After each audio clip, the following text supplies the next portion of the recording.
Got relatives visiting New Zealand? Don't let their travel emergencies become your problem. With Southern Cross Travel Insurance for non-residents, they're covered, with assistance available 24/7. Get a quote now at scti.co.nz.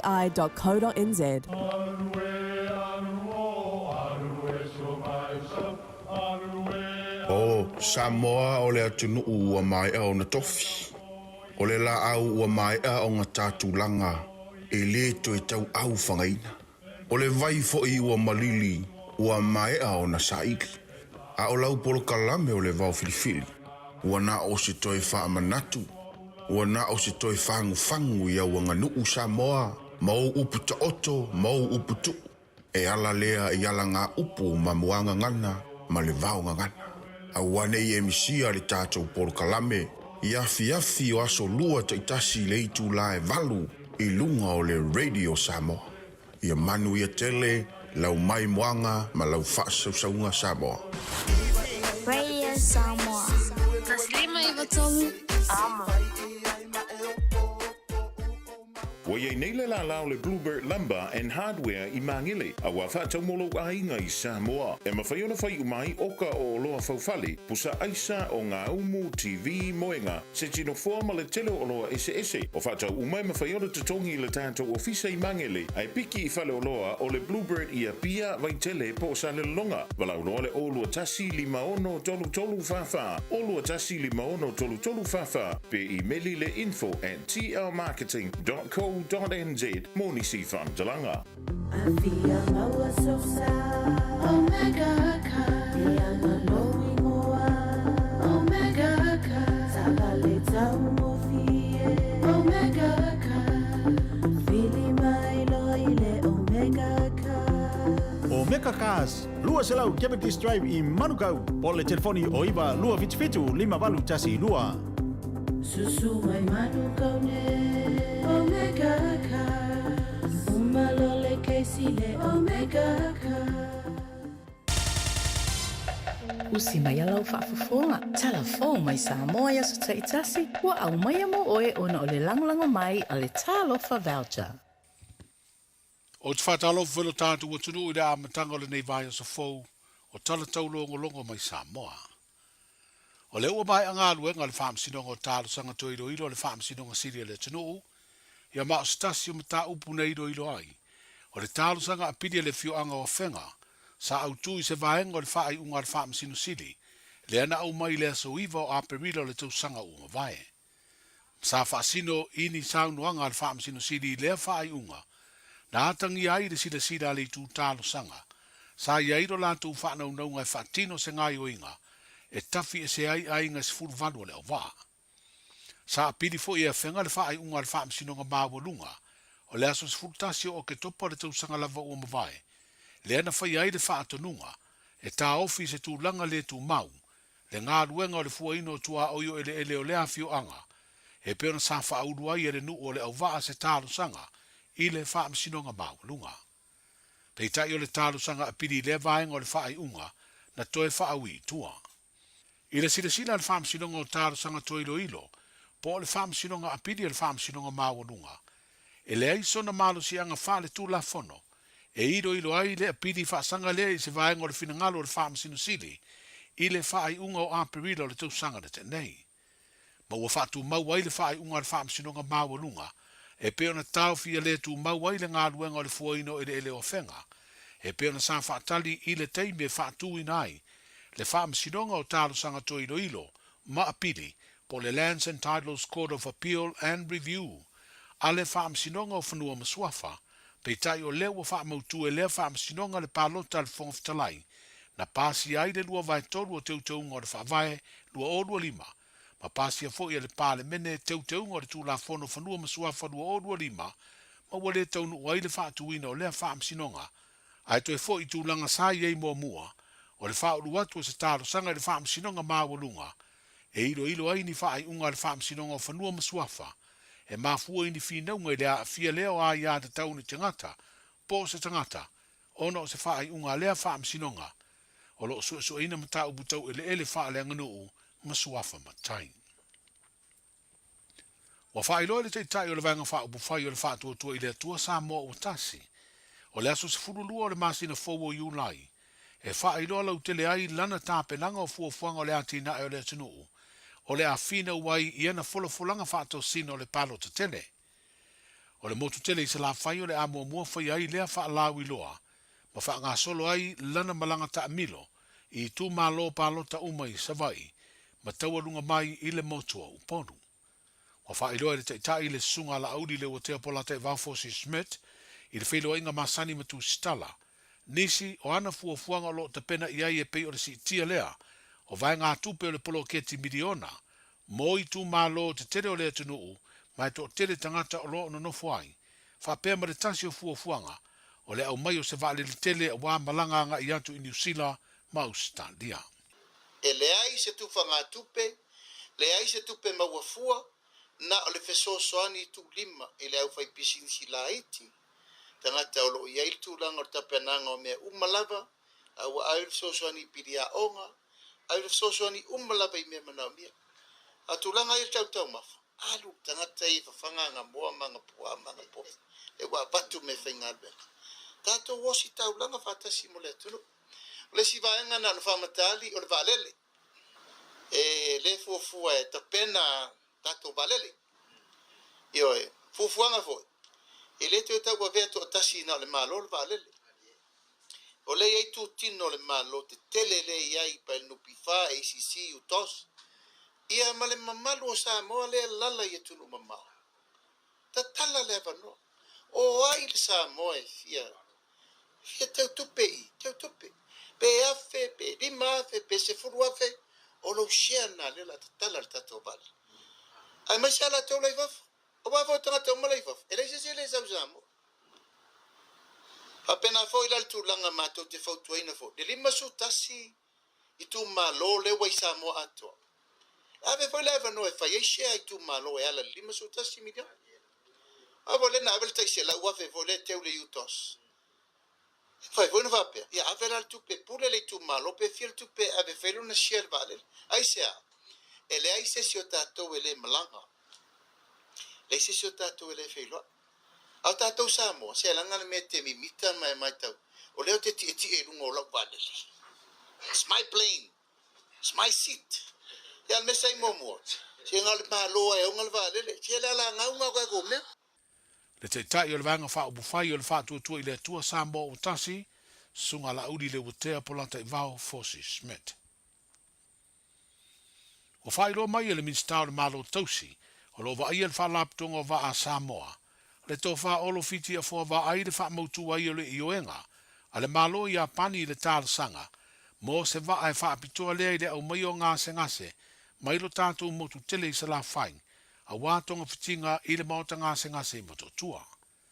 O le fuafuanga o le wa ai wha tupe le malo i a pani, mai le ngato le a wha apitoa, i le au mai o ngase ngase mai sa vai, ai o le a wha tonga i na fo i mea whai ngā ruenga mana o mia, mo ngā ruenga whafo mai. O le a wha mautu le wa ai le wafu i sa le longa, ma o te sembo le tau sanga nei, e taunu ua i Samoa. O whairo fo i ane min sta le wha ingoa le wa alau pase se fou, lea e taunu umai le masino se tema, i le MV Lady Naomi Lua, mai lua sfutolu miliona tala Samoa, le tau o lea wa ai le ngata e ave ei pasese, e tu sama le lima se lau, ai ma fai fo i ona ave ei ta vale o atu le lima sfuru lea o whainga.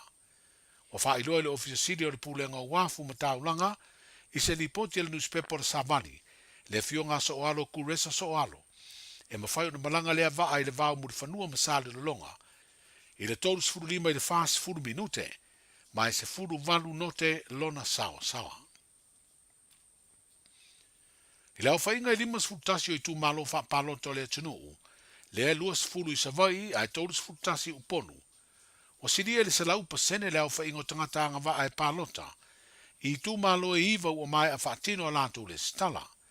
O wha maumaunga la tamai le official commission wha inga palota i Bruno, ina ua manawa le ngā luenga le stala le whao le fiafi, o le astona i na tenei, pei tai e uina au sia lea tūlanga le leile le stala mo ia i tu malo wha palota iwa, wha pēr le tele o isi tu malo wa au sia, le lima sfuru e o atu le iwa sfuru mo na tupu pasene, o lo pito mau ala lo pea leo wha ingo tangata palota, i le tu malo o whale ata todu, ua mai a ona le stala. O whaeloa I wha maumaunga le tamai, o lea whatoa au sia lea I tū malo, le whāsfuru 5% o tangata ua le stala. O lea whainga o tangata palota e te tauna le stala mo lea I tū malo, e tu sai o ia wha maumaunga le ofisa o whainga palota, e wha afe iwa se lau whāsfuru 5. Peitai, e nao le lua afe lua se lau tolu se furu o mai a whaia lato le stala. E lua afe fitu se lau se furu 5, tangata o lea I tū malo, e le ia ngā I lava e whaine le stala. Mo le sila fia lea tunu, wa toi le stala umanei tangata paloto I tū malo e 5 sutasi. O lono winga e le to e whao ngā ina le stala, lea na whaia le teimia o lumana I le paloto tele umawai, lea na whaatino le tusanga I lua o lua tasi. O I tū malo iwa usiria le se lau pasene le numero tangata palota ua le stala. O ngā ngai whamaunga lua, se lau lua sfuru wha pasene. O leo whainga o tangata palota, afe se lau lua sfuru. O le numero tangata palota ua mai ana le stala, afe tau se lau iwa sfuru wha, ma ua iai le wha poponga. To e lua se lau fitu sfuru wha tangata le I whaia ni le stala. Ngā ngai whamaunga tolu, se lau lua sfuru tasi pasene. Au whainga o tangata ngā waa e palota, fitu se lau fitu sfuru walu. Tangata ua mai a le stala iwa se lau wha sfuru 5, wa iai fo I le wha poponga. To e se lau ono sfuru fitu tangata palota o lea I tū malo, e le I whaia ni le stala. Ngā ngai maunga lua, wa se lau sfuru 5 pasene. Au whainga o tangata I le lato ulola palota, iwa se lau lua sfuru 5. O I lato ua mai a le stala afe ma le ono sfuru wha, ma o iai le wha poponga. Tangata le I whaia le stala se lau tolu sfuru 5.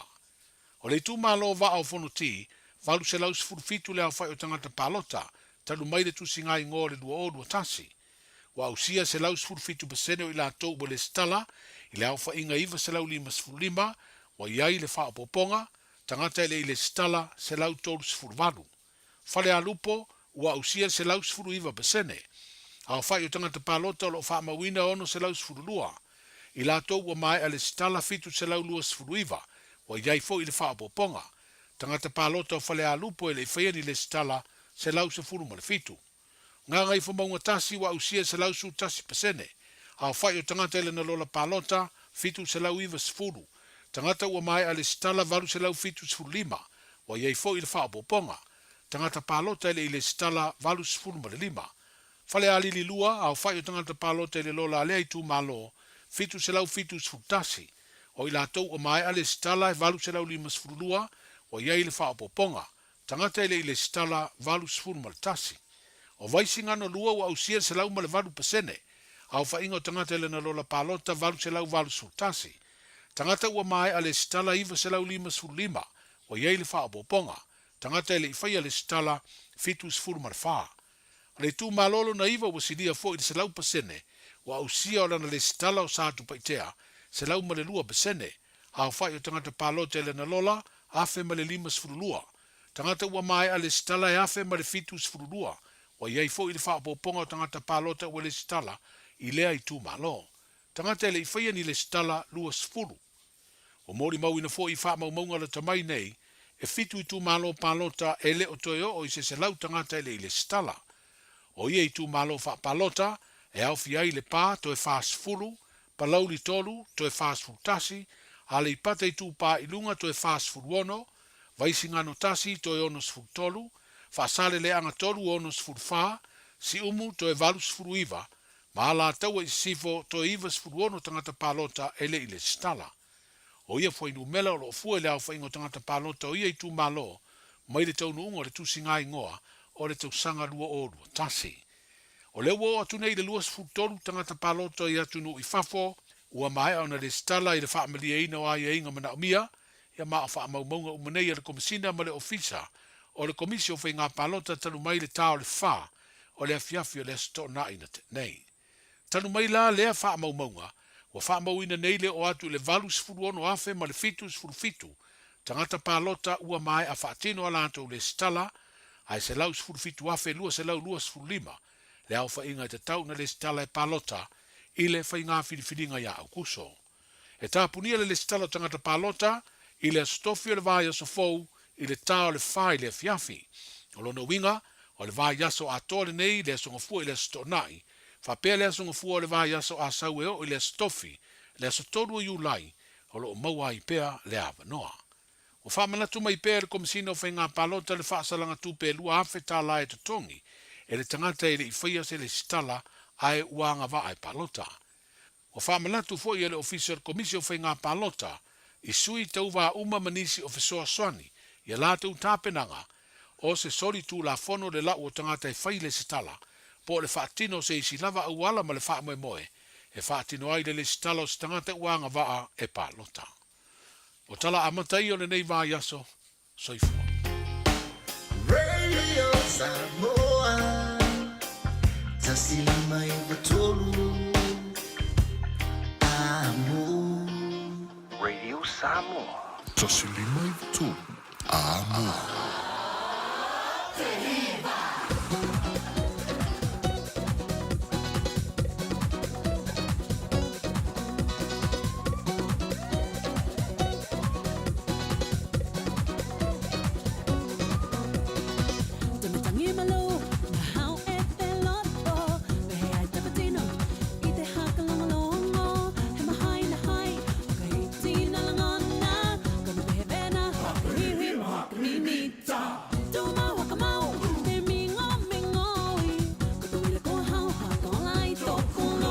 O le na ua mawhai o na whaafonga le tātua tenu le tau whaasala wino a tātua tala mai Samoa le nei fuwanga o le fiafi i le tautua ia ma le au nanga le tau whau tanga vai a tipi au tanga vai o le suia Radio Samoa o longa lue ma tautua mai le tātua tenu ia wafo le tu whaatasi o tātua tala mo le whaafonga le tātua tenu la matanga o le nei fuiwa yaso i le nei yaso ngafua ua tātua o lia mai le lofa malanga le lei o le tua te ina mai ilu tu sui fua le ngata fo leo se mātuola mo le whaawawino o tātou porklame mai se lava ia le unanga pei o na masani ai. O le tau le vadu le asua tai au pe a tātou waulia tu ilola ma le manosi mai le tua ia o le whapenano te moe sisio no whapoponga o tātou tala mai Samoa ia pei o na ieli tawalunga o a tātou tala e le nei fuivanga o le afiafi ma le amatanga o le nei vai aso ilona aso ngafua. Se fulu fitu minute ua te le tu le fitu o folofa le tātou porklame ia whapena na whaatalo whantu leava ma le whaaloalo le whaafonga tapua ia le tātua tinu.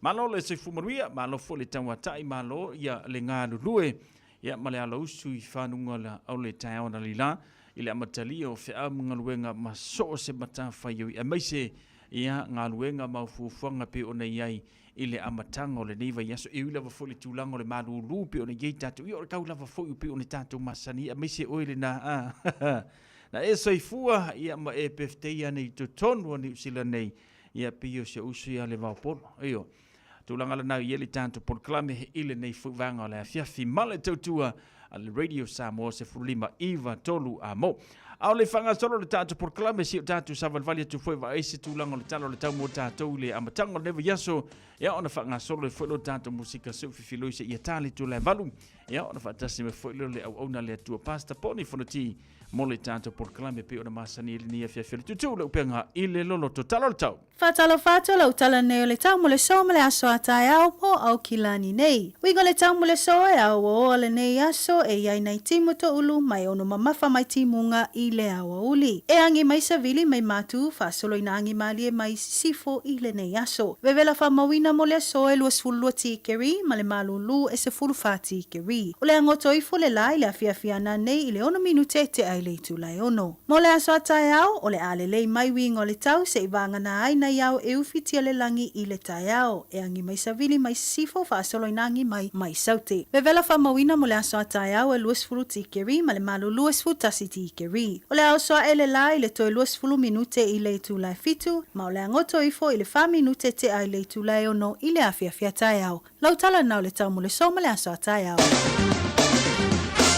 O se vainga le nai le talo le tau mo tātou le nei foi aso ngafua po le matango le lewe yaso whanga solo ia ia fufuanga. Nisi teimi o whapena na langi le leo, nisi teimi o palasi le timunga ia whatase ma le savili pe o nei ia oro tulanga va ia lava foi le nao talo le tau malulu. E lai niso teimi ia palasi le timunga niso teimi a le malulu ia ua whaate tele ina mo tātou pe o nei lo winga. Tau tua nā maoe ia nei whanawiti, ia nei whanaua onga, o nei matua tausi, Ia mai kama whaila whafui o ia tausilo soifua malolo inga. Ia matulanga pi una ili tau malulu mo tātou ile amatanga fwoi o le neiva yaso a maise ia o le tau malulu ua tātou iei mo le nei fwoi tau sanga. Tāna nao le tau ia ma le tulanga pi una iei le amatanga o le neiva yaso ina walus furu minute o tele tulai fitu.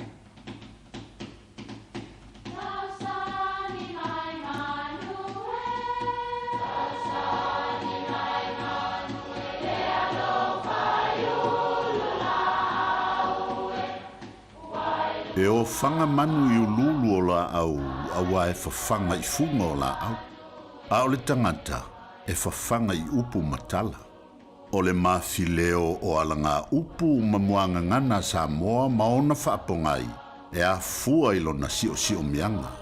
O lona lea sao I le whaatufunganga o le iloa whaale aso, mai le tautua se ia o ina pule. O alanga upu mamuanga ngana, ua lanto mamanuina le tō whamanino a Samoa, mana tua fo'i, e tāo fitau muli le atunu. O le malie ma le tuu malie. O se tasi o tū e masani ai Samoa, a si se vaalo fou I le sami. Ia ona porto fo'i leo matai, a wae mautinoa a maua se malie mua, ona whapea lea ua ola le vaa. O le ia po o le malie le nae manatu le tautai e ana le vaa e te tau o na sii pe tō I le fale o matai. E lafo le malie I luma o le fale o matai ia o na mamoliane lea o se taui o le malie. O le tautai e ana le vaa muliane e na te maua le taui lea. O le taui e tā ua le taui le nā o le tuu. E whapela ese whai ngā nuu, ai o le telenga o fio anga, o le taui lava po o le tuu malie, o le whaamanu anga lava matai mo le tautai malona wafou. E whao ngā I lona I tūle lei, e mawhaifo I ona whao ngā I se taunu unga leanga. Oi, se matua mana I ali I le ta vale a silantau le lea na maua I lana whato anga ava. E moni ai le upu. O le lava e lulu maloi mata. E sele ma le alanga fia.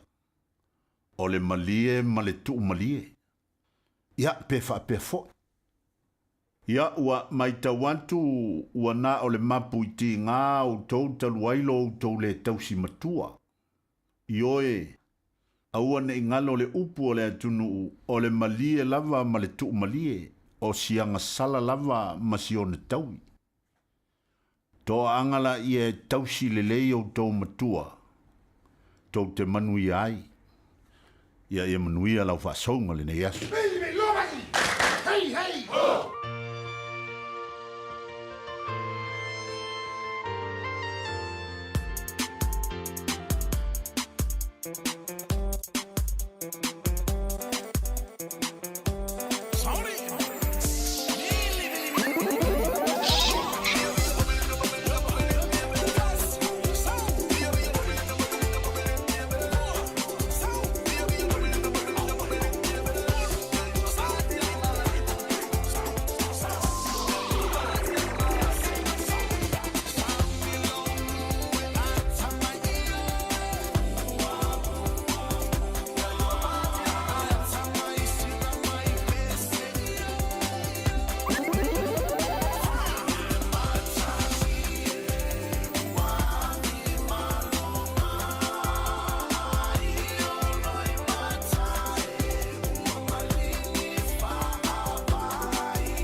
Nai whaafifianga su fifiloi mo oele nei whaivanga le fiafi male tautua le Radio Samoa se furulima iwa tolu amo.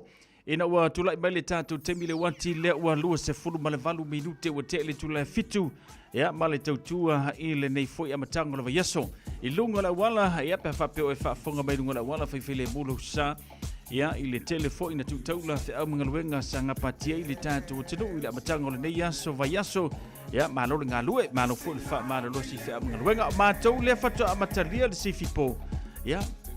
A what fia moi? Ah. A stop your fia moi nge ke wa ya fa nga nge lo masingi nga ya. Ah. Ya pa wan mer ke wala valelo ne ya fia fi malulu. Male tu Radio Samoa Flima Iva tolu amo. Fa mianga las fa na pa mai ane tanto fa fia ka ne.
Le ua tele titi le afa le fitu i le nei foi vanga le fianfi ma ua tatala le tanto leina mo le whamarianga le aso whanau ma le aso soifua pe whapeo le solo ua aso whanau tolu fitu ta slima iwa tolu le ta leina o matala tumo oe ma whaifo na whaase mai lunga le tanto Facebook page ma le tanto YouTube channel ya a mi se le tanto email o le on air at radiosamoa.co.nz te maua le ai le whamarianga lo aso whanau ma le aso soifua tolu fitu ta slima iwa tolu le tanto leina ua vanomo. E whatalo whantulou so ia pida eneliko. Ma lor so fumanuia pida ne mafuta mai Swanson Row i Ranui. Ya, me sili ne manuia o le toira. Ya, le ngata fo leo siwanga le nato te mafuta mai nai Weston Park. Ya, i nai Swanson Row i Ranui. Alo whatu whaapteile whatas mai. Mo le tanto porklame le neia fiafi. Whamarianga na sifana o tanto leina wa tatala mo e tolu fitu. Tansalima iwato.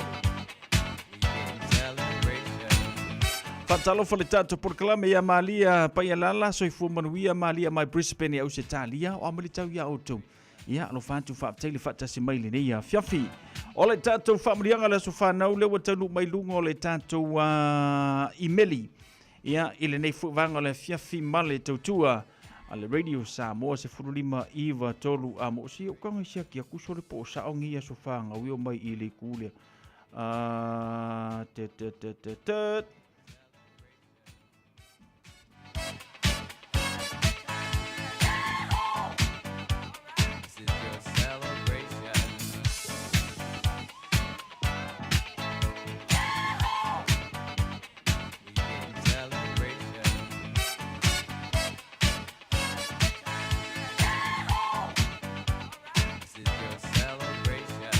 E ala lei o le tātou leina nau matala tumo e tolu fitu tasilima I tolu pe a yesa waso whanau le nei a fiafi. Ua pas pinko la waso whanau le na utilitilo toi I ia o tātou le wa aso lua sifuru mare tolu. Aso lua sifuru mare tolu le nei o le nei fui masina wa tātou iai I le lofa malanga le lei o le tua ia pe whape o le solo waso whanau. Tāsilau I meli lau tanu mai whatalo whatu ia seio pua. Seio pua whaatalo whatu le nei vanga le fiafi. Ya e mita whaia e o mātou loto mo mātou nganga. E vivi whaia e ai o mātou loto I le atua o na o mawhai na e au lia mai. Ya lo se fulu ma le valu tausanga I le so. Tatalo I le atua I e toi whapopo nisi aso se tele mo oe. A wale tātou mafutanga I le nei aso nei tausanga. Ya ma le nei whai o langa I le tumau. O le mātou tatalo I le atua I a maua pelo manosi. Ya ma I a avea oe o se tama le lei. To anga I le onga. Ia, ma po lau kōsolo whapena na e whianga iai I le nei fui waitemi, a lofa I o mātua, me se au ainga umalawa, ia, lo whapena na mamori mai a lo whaanga mwhamunianga mo oe, I le atoanga o lo se folu ma le valu tausanga I le so. Happy birthday to you. Ia, ma ia, maua pelo mano se wafe amunga luenga, me se au onga peo na e whianga iai. Lai se waso whanau le whamurianga o le aso whanau o sina tolu sifuru ma le lima tausanga I le so. Whawtai le lofa miranga le leo le atua. Ia waulia mai o e sina lo tolu sifuru ma le lima tausanga. Talo I le atua. Ia maua pelo manosi ma whapopo nisi tausanga se tele mo oe. Ia wa ia le whianga ia o oe ma le tausingo le ainga. Ia a maise ia o wala awina I tutonu o le ngaluenga le atua. O loo ngā lulue ai. Te fo ele tu ni si tu sanga si tele mo oe ia tatu te mafuta lo faanga na mai lau mana mea ma siau whanau e to lima. Ile nei fuvanga ole a fiafi. Paula nana iau emaili lau tanu mai le tatu por klabe male tautua a le Radio Samoa se furulima iwa tolu amo ia pe ona iai le nei fuvanga ole a fiafi. Ia mai le pulenga ma au whangarenga Radio Samoa se furulima iwa tolu amo manuia tele o tua so whanau maso soifua le nei vanga le fiafi talo le tua. Ia toi whapopo ma foha inisia so se tele mo o tau ia wa ia mafutanga ma ainga ma whanau a mese vala awina pe ona vala awina I o tau le tua ngā lulue ai pe ona iai le nei fo soifua ngā luas furulima minute o na tale o le tu live valu.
fasa i le olanga ai e mole wila mai loa tu ai o foina ua fati fa anu tu ai nei mana onga o le tu ina nau o wa atoli o ole masina i lo ma fau fau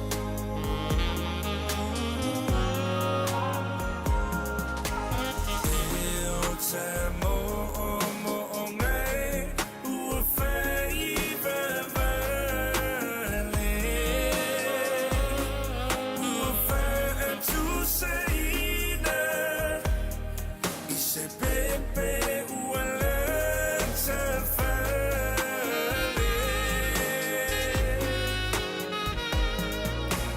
ua le ai ma le moe i le po atoa ua fue sisina le tai o whanaloa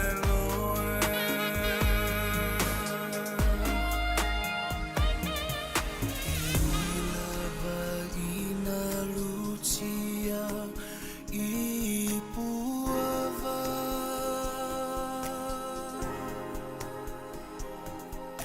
ima whaafitauli ole olana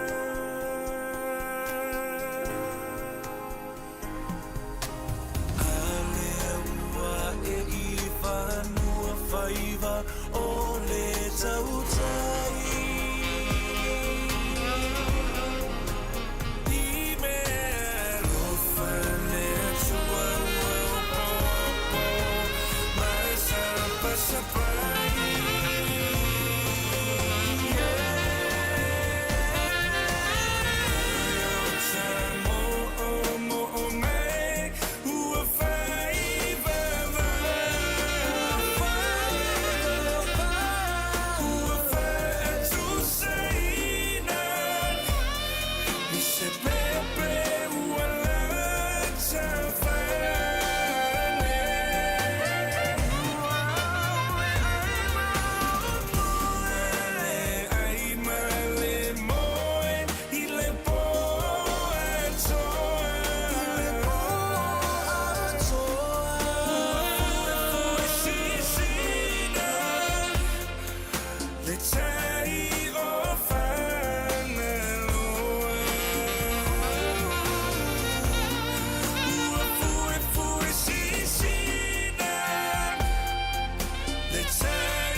Got relatives visiting New Zealand? Don't let their travel emergencies become your problem. With Southern Cross Travel Insurance for non-residents, they're covered, with assistance available 24/7.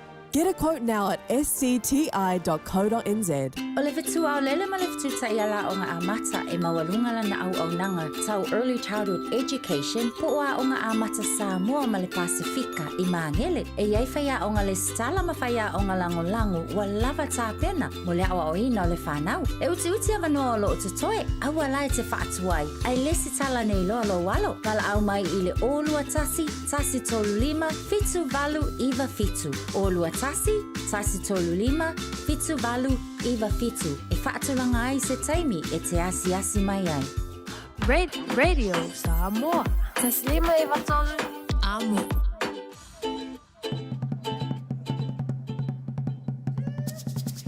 Le ua tula mai le tātou taimi le wanti le nei fuwanga le fiafi se fulu ma le valu minuti o da tālu le valu whaatalo whātu Amelia Mikaele whaatau le whaatasi mai Cecilia Tringamala ia malo whaatau le whaatasi mai le nei fui e fiafi mo le tātou po klabe musika Sufi Floi ia wa fui le manawo whi au mga luenga le pa ia marumotele o le tātou watinuu Nai e tātou whaasilisilanga leo tenu mai e tau au le itaina le valu le tātou po klabe le tutu le upenga I le loloto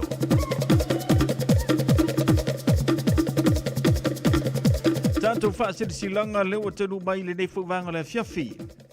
Mafutanga aloma taba whanau a vaun tupua whala lupo. I le avama le whaaloalo e toe whaamanatu atua i le pa ia mabalu alo mataba whanau a vaun tupua i whala lupo. O le ato e whaia le tātou whono i le aso tona i nei. Aso lua se fulu ma le valu e yuni lua orwa lima, le itu la se fulu ma le lua. Whaia le no whanga masani, lua se fulu anga i le lua se fulu ma le lua. West Wall Hall, West Coast i Glen Eden. O le tatalo ma le nganga mawalalo. Ia tala a au mai tātou te mafuta i le aso i le alofa o le atua. Mana tua mai lau la fonga, wa le wha moe pei ona ato whaida. O se feso swania wa le fausiaina. O le malu fau o le ka le sia wha potpotonga Congregational Samoa e whakasa. I vau tupua i whale alupo. Sainia le nei wha sina silanga. E le whaatama pasta lamo si tele pupu mai male ofisa. A iei nisi whamatalanga e fia maramlama iai whamalamole.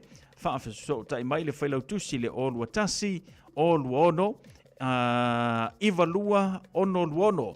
O lua tasi, o lua ono, iwa lua ono luono. Whaafetai le ava ma le whaaloalo. Mao filifili ma le tusi o le songa.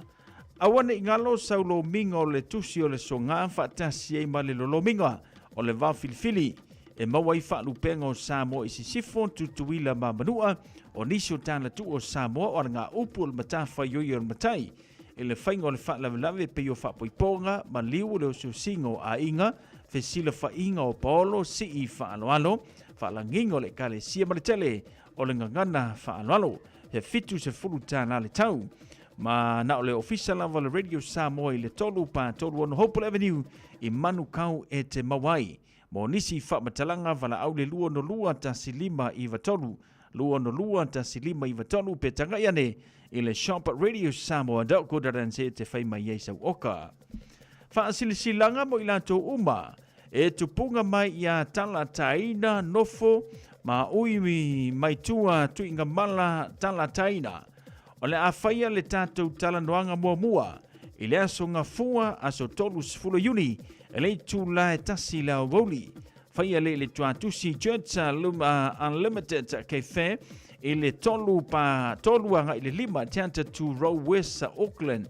Ma tau te wala awantu le ava ma le whaalalo i le paia ma le mamalu i o outou tulanga whaalupe a fio matala mai a ao mo se whaafesili.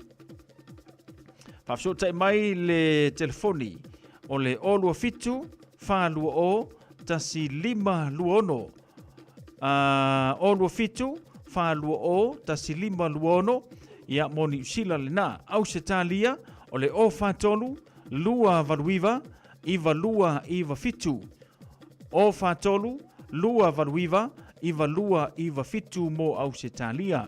Sainia tala taina, valusia tala taina, le ala i sala Noah Williams Palmer, tu inga mala maolotu tala taina i fopo no sai Palmer o lo o sainia le tātou wha sila silanga le nai le nei afiafi. A inga sa lua fau, e mua na mātou wha tolo wantu i lau wha fafonga anga Samoa, a maise o pa ia mau mamalu wha le malo, mamalu wha le atunuu, ia mau mamalu wha le tala le lei, e le ngafa tau limaina se mātou wha matalanga. A wae tu mau pea mai le amatanga, e ho lava i le ngā taanga, tulou na lava. E le amatele ma le wha loalo e wha manatu atu ai le ainga sa lua fau, i le pito nuu o tā fito i mangiangi, a maise paolo mangafa e malu aisho mātou ainga. La tātou maftanga pe o da masani ai le aso lua se furu malvalu, o le nei masina lua o lima, e le tu le lua, whaia le ile mōtau le awhionga i le tete i fono, se furu malwha pe Salo Place i Otara. Wha malamole mana tua mailau la whonga pe o na masani ai, ma sau plate mo se tātou iputi, mo le na fiafi. Wha awhiso tai mai le telefoni le o lua tasi, o walu o nono tasi fitu walu. O lua tasi, o walu o nono tasi fitu walu. Mo nisi wha matalanga sainia le tete i fono, ma le laulaua fono wha fitai. Ia na paula le nana i tātou whaasilsilanga leo ua telu mai e tau le nefuwanga le fiafi. Ia ma le tautua le Radio Samoa se fulima iwa tolu amo. Nisi vaenga e te fia malamlama tili ai. Ia pe te fia mau e fo i se fisoswani. Whai o ne bala mai le tātou te foli le na. O le lua no lua ta silima iwa tolu. Lua no lua ta silima iwa tolu ma e whaafsili. Ia i le tātou au whingaruenga. Ia pe o ne i le tātou tautua le na. A wale whaafonga mai a le tātou tenu le nefuwanga ole a fiafi. Paula nana tātou whaasisilanga mana tua e tā ua te lelo whafsotai ma le tātou ofisa ona e malamalama le vaenga le na. Whaatalo whaatulunga le tātou YouTube channel ia sina leo le mafuta mai ia le ngata fu lea nolina alama tamali I whaatalo whaatu whaatele whaatasi mai ia alofa tele mo otou ia whaate fole tele ino le tutua le Radio Samoa lo monta malulawa I le nei fuwanga le fiafi manulu ia o le koko alaisa o le koko vai ia o le sua masi ia o le sua fai ia mai kau sani mga kau mawhanga ia o ngai ia fiafi whapeni o le manulu mai nasi hau ata usoa ata maos ata mawhai mai le nei ua pamalo le utamala toka le whamoe moe kala wasia lo atanu o le la au o le ona mele so fua o le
24 hours a day, 7 days a week. Radio Samoa streaming live on www.radiosamoa.co.nz.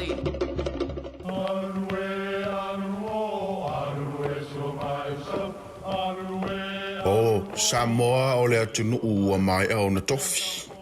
O le la au ua mai au ngā tātulanga e le to e tau au whangaina. O le vai fo i ua malili ua mai au na saiki.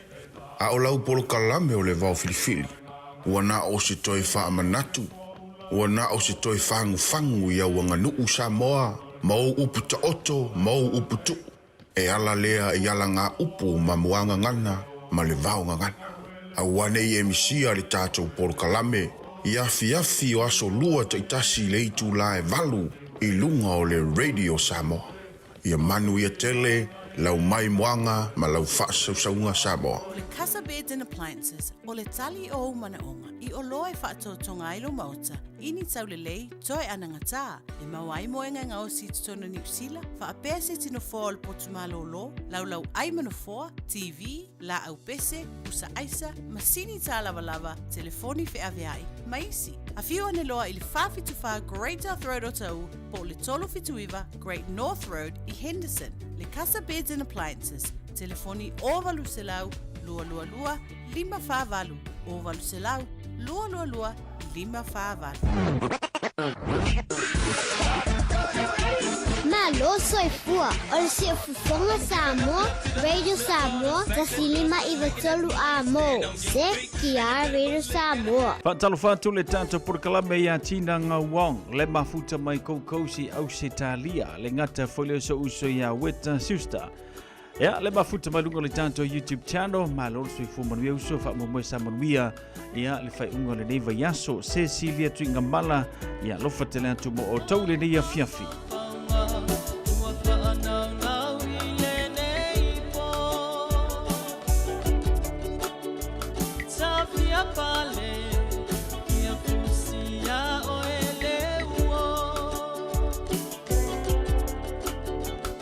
What's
Nai whaafifianga su fifloi mo tātou le nei a fiafi.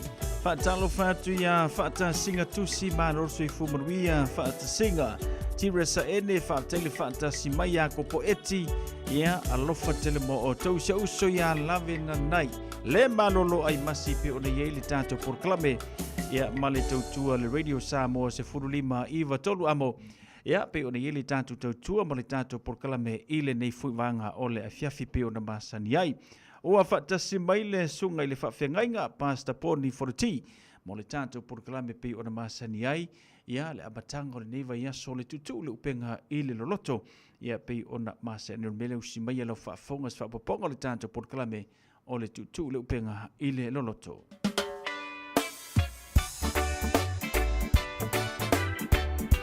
Slava fasu mfitu ina pati o tolima o tolu uma. Watu livi inga ile tua. Sawia. Ina pati o tolima. O to onu umala. Malevi inga. Maia alalanga tuia. Ile tua le tama. Alanga maleo polisa oloto sana. Alanga maleo polifia hallelujah. Let us put our hands together and clap for the Lord. Clap, clap, let the praises go up now from the house of God. Hands up, all you people who believe in Him. Give our hands for the Lord. Shout to the Lord, sing Jesus, hallelujah. Clap, clap, sing Jesus, hallelujah. Besse, besse fogo, besse mai, besse, il besse fogo, e via le tama. Le asso fogo, le lotto e fa mamma. Usu, ilo leo male chitarra. Alanga male leo, ole sa oloto sana. Alanga male leo, ole fia hallelujah. Let us sing a song together, sing praising the Lord. Sing along, let the praises go up now from the house of God. Let's say it's a new day today, celebrating the Lord. Shout to the Lord, sing Jesus, hallelujah. Clap, clap, sing Jesus, hallelujah.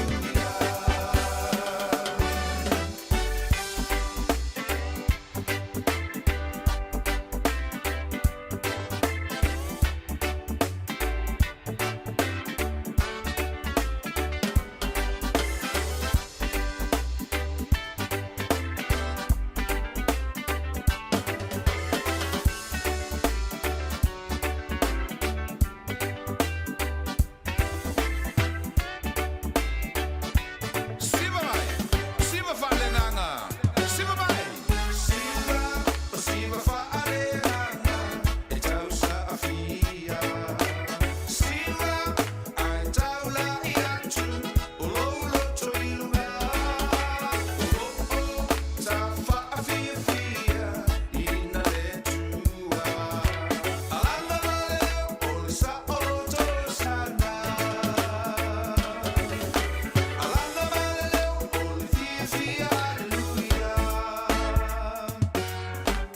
Let us dance all together. Mātou te whiawhia wa fwere nei whiawhia lo mātou te mailelangi. Mātou te watu le whaafitai, o le vi inga, o le whaamanu, mo le whaanetanga ia te oelo mātou tua. Mātou te whaafitai ai me uma ua e whaia mo I mātou le nei aso. Lau tau singa ia I mātou mai lawa le tau si o mai le nei teime le whiawhi. Mātou whaafitai atu le atua no lo walofa ma lo whamaoni. Te tai mai elo mātou ole nei teime le file mu o lo nganga. Mātou tepa foi le matau tio au ngā luenga mamana le atua. Mātou te ofo ai mo mātou whapeane. e matau tia lava oe le atua. O le atua o le fōwhanga, o le atua e tumu i leanga alofa, le alofa e muti muti vale. Aftai li nei fiafi wawe e te tai mai elo mātou ola e whātou nuina le mātou Paul Kalami. O e mātou le saonga le mou e fia ma le oli oli, o na o lautou singa alofa ia e mātou. E ui lau fo i o lo o awhea e malanga al maliu male oti, o lau wala upa ia e le maseua e se tasi. Nisi fo i o nai o mātou ainga i le nei vai tau ura soi fuanga. E whaftai wa e wala wina na o nai tangata e tu i mātou o tu tele. Mātou te ola pēa mo mātou mōli mawina lo whina a mātou iei le nei soi fuanga. Whaftai le tua i vi ia oe, le tua le tamā le alo ma le nganga pa ia. Mātou whaftai foi ono le nei awa noa mātou ngofie. Foi ono maua foi e. Foi e tuaile au au nanga e fola tuaile upu le tua. E le ngata o le au nanga le nei ala leo lo mātou tamā. Ia ua maua e foi mawa noa e fola i lau upu o lau tala le lei. O le mātou te whaftai e tuaile tua ia vi ia lau swafa. E mātou te walau atu ne ia whaau mai, lo lava nganga pa ia le nei pō. A mateina oe whai wina lava oe me uma. A mai a fo le ngā luenga le tangata. Fo i mai lava le whatau wa ia e mātou. Ai ia te oe lava le vi inga. O le whamanu, o le whanitanga ma le mamalu sili ese. Mātou wala awa tu le nei e fiafi, nei e whaau le whalongolongo au tangata le nei pō. Au mai fo i le tua ia te awana se au auna. Ia vi ia lava lo swafa e whamavau. Maona mātou te talo leo wa mātou wala au tuai. Ea wala atu ia Iesu ke riso lo mātou li. Malo mātou whaola. Amen. Ia e whatalo what fo i le nei fiafi lau whasausonga Samoa. Whatalo whatu i le swafa mamalu lo tātou li o Iesu ke riso. Ata alofa le pa ia le silasi o si o tātua tunu.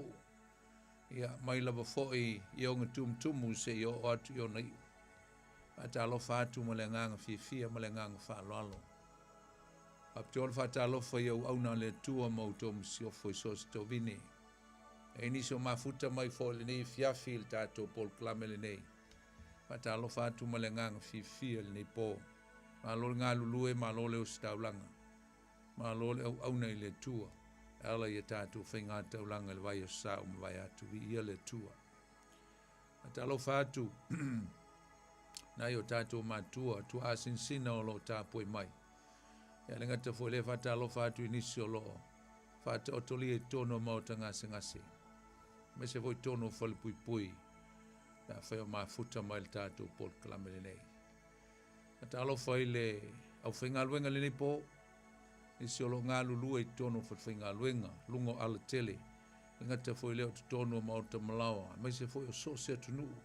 O e whaafonga mai ai a o e whinga luenga le nei po whatalofa i a te oe. A le swafa i Isu. A te alofa nisi o lo whapenao na mai mo mai, ma mafuta mai, whaalongo mai. O le tātou Paul Klame le nei mai e tunu ese. So se tafol ke lope. O mafuta mai ai nisi o le mamalu le tunu whatalofa atu ma le nganga whaloalo. E le swafa i Isu le tātou li. Le ngata foi le whatalofa atu nisi o lo. Asi mai foi tonu o le ai tele o kilani. Ona o ni mafutanga. Ngata e kalesia o nuu. O mafutanga nuu ia mai se foi o ainga. Atalofa atu ia atu tau. Toi te liu atu i ainga mnuu ma meo lono nofo mau mawai. Ia lofa le tua te i atu lo o tau soifua. O lo o whapena foi ona tātou ia le nei fiafi ia o te loa ia inisi o le teimi momo le nei. Tua whaafonga mai e le tātou Paul Klame le nei o le tutu leo penga le loto. A talo whaatu ia atu tō mo le ngang whaaloalo. A whaiftoa e whaafonga le teimi momoa. Ia, a talo whaatu ia atu o le swafo i Isu. Tātou mafuta se ia pa ia le tā le afoleiva le nei pō Ia, le malu o Samoa. Ia au i el tātou maftanga. Ta au fia ina, ia le ngata o le ngilo o lau le tio. Ia o le tā fiofi, ia e le lau telefoni ma ia tātou mafuta pea. Se ia o lava ina whai wina le tātou maftanga le nei fiafi. Ia alofa le tua so di atu ia to e ala le tātou mta upu le nei po. Ma wai se soani mo oe malo soi fuafa le nganga. Mai tātou uma. A o wala awina ai tātou e le tua. I so se mata whaio, i so se tiute mo so se mea lofa. O lo whao ngā ina e lo soi fua i tonu o le kāle sia o lo e ngalue ai. Ia mai se foi. Ia o so se mea e tātou te iai. Whao ngā ina ai tātou e le tua i lona whinangalo. E alai tā leni ma mea lofa ese ua mai e le nganga pa ia mo i tātou. Ia o le tātou Paul Klamel nei o le tutu leo penga le loto o la auto auna fol nei poni fonati o le a tātou mafuta le tātou mta upu le nei po. E alofa le tua e maua se whaasilinga malosi mo i tātou uma. Awala mai lana upu o le a tātou whaalongolongo e le nei e fiafi. Ta talofa vo le sunga e asau, ma ngā lulu e tu nei e fiafi, ma le sunga e asau, alofa le tua, manuia ia sau ma le ainga ia le tua. Ia, se e mali e fo le tātou sa wha le nganga, tātou wholaunga le ngata o le soifuanga le tino, ia a o le tātou wholaunga wha le nganga, tātou o mai o ngā tutonunga le mua le nei fo i te usanga le tātou wholaunga, ia whaftai le tua, e le inga lava e whafo i a tia, o no lana teita inga, ia i tātou yaso uma, o le nei tau sanga. Lofa le tua te i atu le tātou whainga amlanga. Ia i le whaiunga le nei tau sanga. Tu mau pēr o nā lofa molo nanga le le ia i tātou. Ia le ngata fwoi leo tu mau pēr lo tātou wola nau nau ma lo tātou wola fifia. Ma leo la sa ili e le ngata o ana fionga pa ia. Ia alona lava fina ngalo i le whaunga ina o tātou o langa i tonu e kāle sia. O lo tātou ngā lulu ai. Whamanuia le tua ia te oile nei pō tuso o le tātou mata upu. Ja. O le nei fiafi, te tonu sa tātou ngata mai lawa fo i le vaiaso le na te nei i le tātou mata upu i le teimi lava o le sauni atu o le au soo po le au apostolo. Mo lo lātou val awina e whaataunu ina ai ia le folanga sili na tu ina tu Yesu ia i lātou ina ia o e whailo na finangalo i nu uma o le larolangi. Ia, ma o le nei fwy la fiafi o le a tātou so atu lava i le vaenga lea e whaataua ai ia le polo inga sili malona whaatino ina malona i tu ainga whaatinonga na whaatino ai ele au apostolo po so o Yesu. E maise o le selau luas fulu nei lunga o le awhiawhia pito lunga le teimi na fio i whai le nganga pa ia. E maise lava o le au apostolo. Awai ese so ese la au apostolo. O so o e la vea i so stangata lava na muli mantel tonu ia Yesu. Se tasi foi o upu la whaata waina le fiafi o le whaasoina po le discipleship. Po le disciple foi. E o te fia whaita wina ia le tusi ngā luenga o lona mata upu mua lona whai upu e walu e mai ei i ese taiala. E le tātou mata upu le fiafi e whapea. E maua e o tau le mana pe a fio ifo le nganga pa ia i lunga ia te o tau. E whai foi o tau ma moli mau i a teau i Jerusalema ma Iuteia o Malava. Ma Samaria e o atu i tulu inga o le lalolangi. O te fia whai tau a foi i ale mātau e lua se fulu ma le valu alona whai upo se fulu ma le valu. O lo iai i ale polo inga sili, the Great Commandment, or the Great Commission.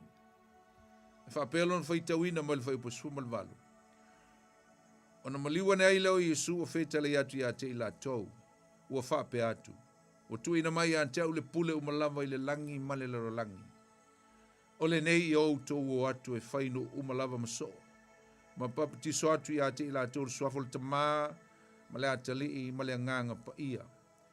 I au tau o atu ia te ila tau, ia tausi mea uma o au whai atua ia te au tau. Whaau te fhoi, au te ia te au tau yaso o malava, e o lava i le ngata anga o le lolangi. Amen. O upu ia o le polo inga silisili. A o le ngā ruenga lon mata upu e bo mua lon o whai upu e walu. O ro iai ia upu muli muli lava na saunoa atua Yesu i ona soo. Ona si tia lo lea i le whai upu e iwa. O si tia e o ia le langi ma toe fo ia tu ilona tama. E tātou te fia whaata ua ina le fiafi le nei le tā ua tele. E le ngata o leu sta i o le au so o Yesu, le au apostolo foi, i le polo inga silsili. Ai o le tūlanga foi na lātou whaatino ina ai le polo inga ina ua lātou wō. So the Great Commission is to go and make disciples. I o tō wō ma ia whai no uma maso. O le upu disciples. Go and make disciples. Elena o leo. Ai i o tō wō ma whaa sooina le lalolangi. O le au tō wō iai. O le upu la lea ese le tā ua o leo. Go. A le make disciples.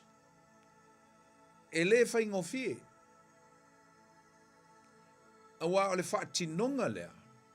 O le ngā luenga na tu ina atu Yesu i ona soo. O le make disciples. O le make disciples la. E la vea ai le mamolina o le whiau na watu Yesu. E ala i le wha o le tanga. Awa o le autu lea o le whiau na watu Yesu i ona soo. This is the goal of the Great Commission. Not only to go, but make disciples. A ole autu lava ole ngā luenga mori mau. Na o ele au so e whaatino o le fina ngalo o lo lātou te itai. O le wha o le tanga. That is the goal. That is the objective. O le mena e mana o mia te tau ona whaatino e lau apostolo a o. E le ngata lātou te whaatino ina le upu lea o le whaasoina. Ai o lātou a watu le wha o le tanga mua lava. I tangata o le a lātou whaia i eile ngā luenga o le discipleship. A watu mua i eile wha o le tanga. O le mea la le nā lai ona whainga tā te le ngā luenga le au so o sumtua whawhine. O le mea nā lai ona whainga tā le lātou ngā luenga na o e fia momoli le larolangi. Ona leanga na avatu ai ma le whiau o le wha o le tanga. Ona o le whiau o le wha o le tanga. O loo momoli atu lea e ala i le ngā luenga Yesu na whaia i lunga o le sa tauro ma lona toi tū mai o le wha o le tanga lea. That is the salvation that needs to give out. E mana o mia lea watu i le lalolangi lea o le ao iei ia soo o Yesu e whailo na whina ngalo. Tāua tele le mea lea. Tātou te tala noa wa le matore le tātou noa tonua. O le vai aso le nei. O leu tātou loa le tātou tāua. O leu wao au so. Le fo la tātou pai i mea na o iai ma o ngā lololangi na whioti mai ai ona o le fina ngalo lo lātou matai. Na uta o le upu whainga tā ona ona sa momoli e tuai ma le faa o le tanga, na lei ona mafua ona sa wahina so o Yesu, a o e whaile fina ngalo o lo lātou te tai, o Yesu Keriso. E lei whaingo fie, na whainga tā, na sa wahina, na tātou o iai mo tātou wa iai, i le mea no iai, the nature of their witnessing. It wasn't easy. E lei whaingo fie. It was tough. They mata, sa moti malitile, sa puapua ngā, sa o iai whainga tā, ona leanga na o, ai na o ma le whiau, o le wha o le tanga i tu tonu o le whiau lea, o le whiau lea o le malo o le atua, o le wha o le tanga e ala iai Keriso Yesu, ina ia maua e tangata uma.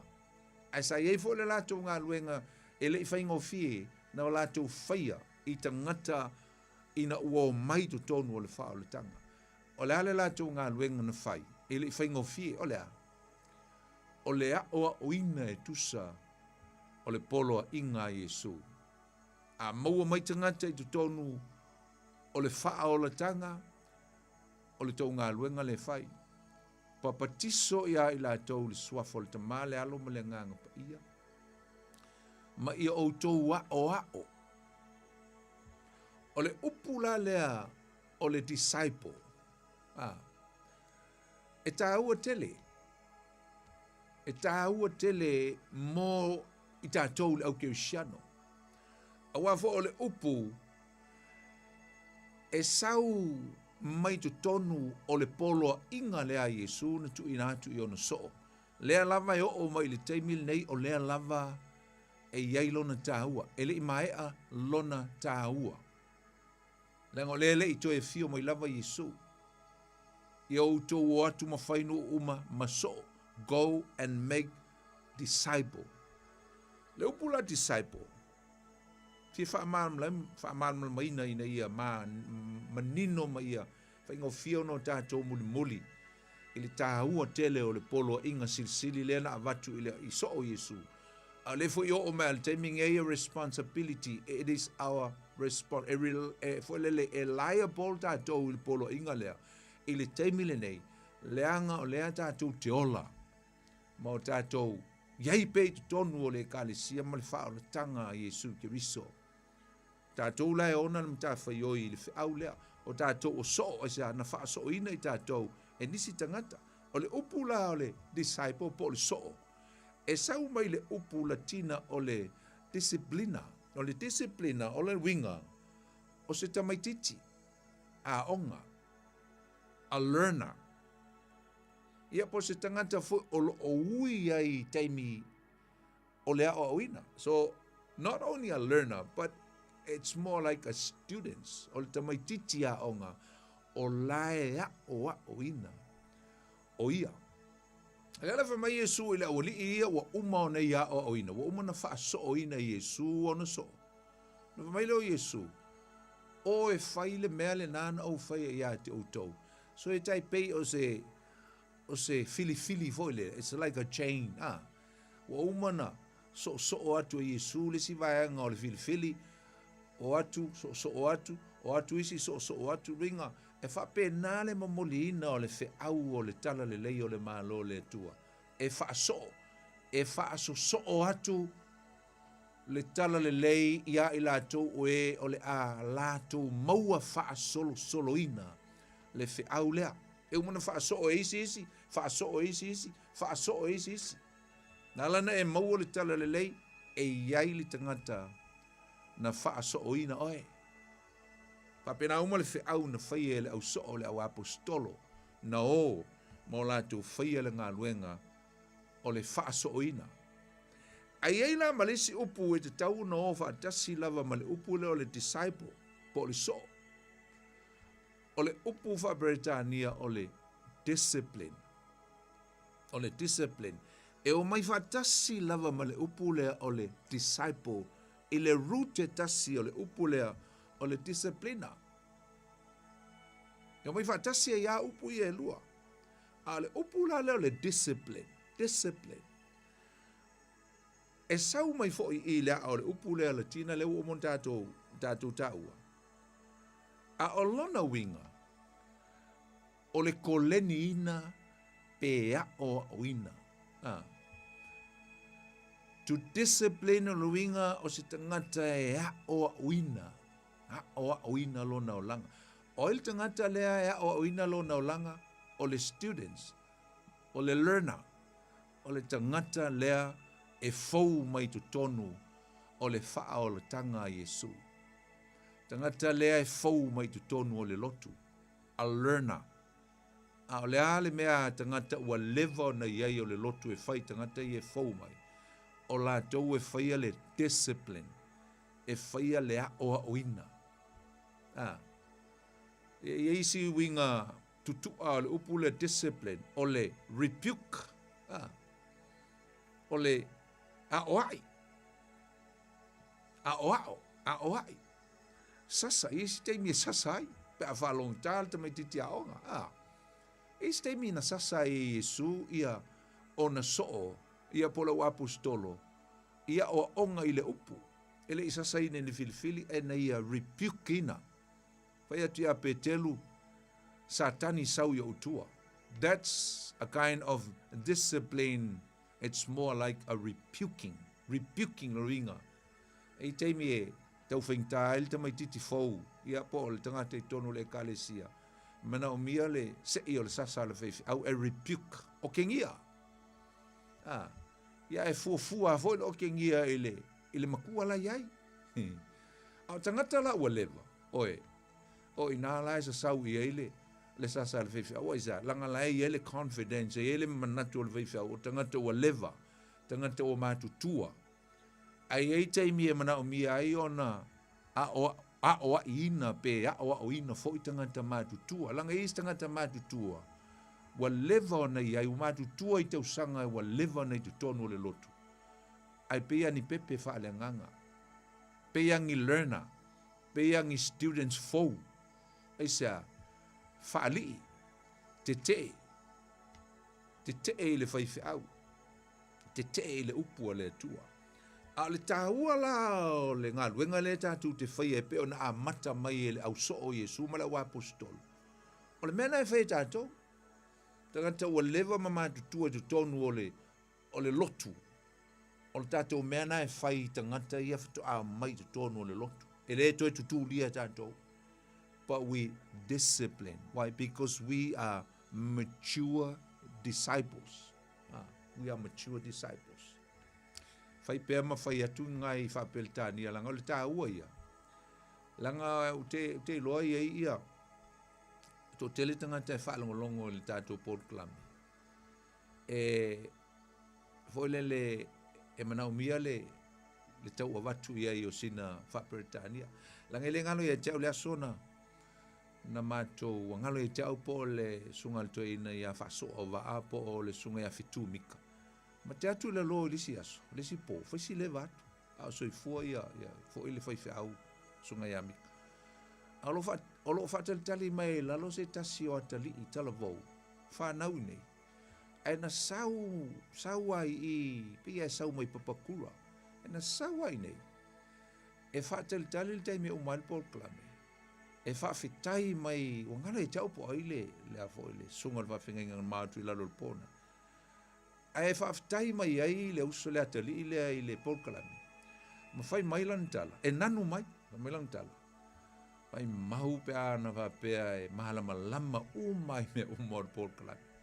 Na tua e ina ele tu se me lo lot. Ia e tau fai mo tau tau watu nai fa Britania un telo. E ana istangata. E fie fa longo mai. Ai tau sa a lo va sa mo. Mai sa nai fa na un fa na. Na te fa tai sa va pe ele audience sta toni tangata fa pe nai fie fa longo mai. E struggle ele a fo ele language barrier. Ala nau e fie whaalongo mai. Ia. Na mawai maa lafo ila lo mau. Ngale tau po ai le whai whiau na mai le pona. Isi atali i lea. E whanau nei. E lo whasa mo. Ai le maalam lama le. Mela le. Fo lele. Ia e whai amatau a watu nai. So ese le ta au tele. Ia wane miss out sesil ta tom ta upu. ia mena whai eima tau watu nai Whapretania misa main points ona for the time sake ia ole ale pai linko ato e tau Samoa uma ma tau Whapretania me uma la o le tātou mta upu ai tāua tele e le vaenga le tātou te o iai o le tātou o iai e le tūlanga o le au so o Yesu malo la tūloa e le whaingofie le ngā luenga. Sa ise fisili sa uwa pēu te fia fisili atuai e tali mai e lunga o le tātou media, lunga o le tātou Facebook. Au te loa. Leanga a foi o le a whaatua tuai ai ma le te tala ina atuai au ili details e le tātou mta upu. Ena nei te utuai mai ni tali. A le fisili tā ua. O le fisili whapea. O le ale mea sili o na tā ua i le tupu o le ekale sia i le amatanga. O le ase mea sa sili o na mafua ai o na tupu le ekale sia i le amatanga. Kale si Kirisiano. A mata mai ai le vai teimi o le Pentekoso si ia o mai a wa uma le senturi mua, sau le senturi lua, sau le senturi lontolu. Ai e la sautani. E mana ia lo le vave fa e mo mai ai le fe tu o tati a. Ai o le ase me sa sili ona ta ua tele. O se me fo I au te tel tonu o le fina ngalo le o le tua. Na lai ona ia fa o ngaina le tu le po le au penga le. O le te tel no atu I le mafu anga na le ona vave ona tupu. Le alu o le tala le lei. E o so o nei ma le fe au. A o le mea le tasi, na o ia I lātou, na vave ai o na tupu, ma toa tele le kālesia mua sa ia Jerusalema, le kālesia Antioka, ma salalau o tuai le lololangi. A o le mafuanga, le lau o tuai atu, e tasi a le upu, o le upu le ole, sawanga, persecution. O le melea, a wawaaia u iai, el mele sa wanga I le kālesia. A wawaaia u iai tu tonu o le tusi le nei a ngā luenga le apostol. E tila mai e ia le upu le nei persecution. Sa wanga na o I le au apostolo ma so o Yesu na ustai mao e foi le fina ngalo le tua. Sawanga. Talo e tele se teimi e whaamatala I le tā ua tele o le upule. Ai o le a tātou vane ina mai nā ni vāenga tau. E mese lava o mea na tutupu I le au soo o Yesu.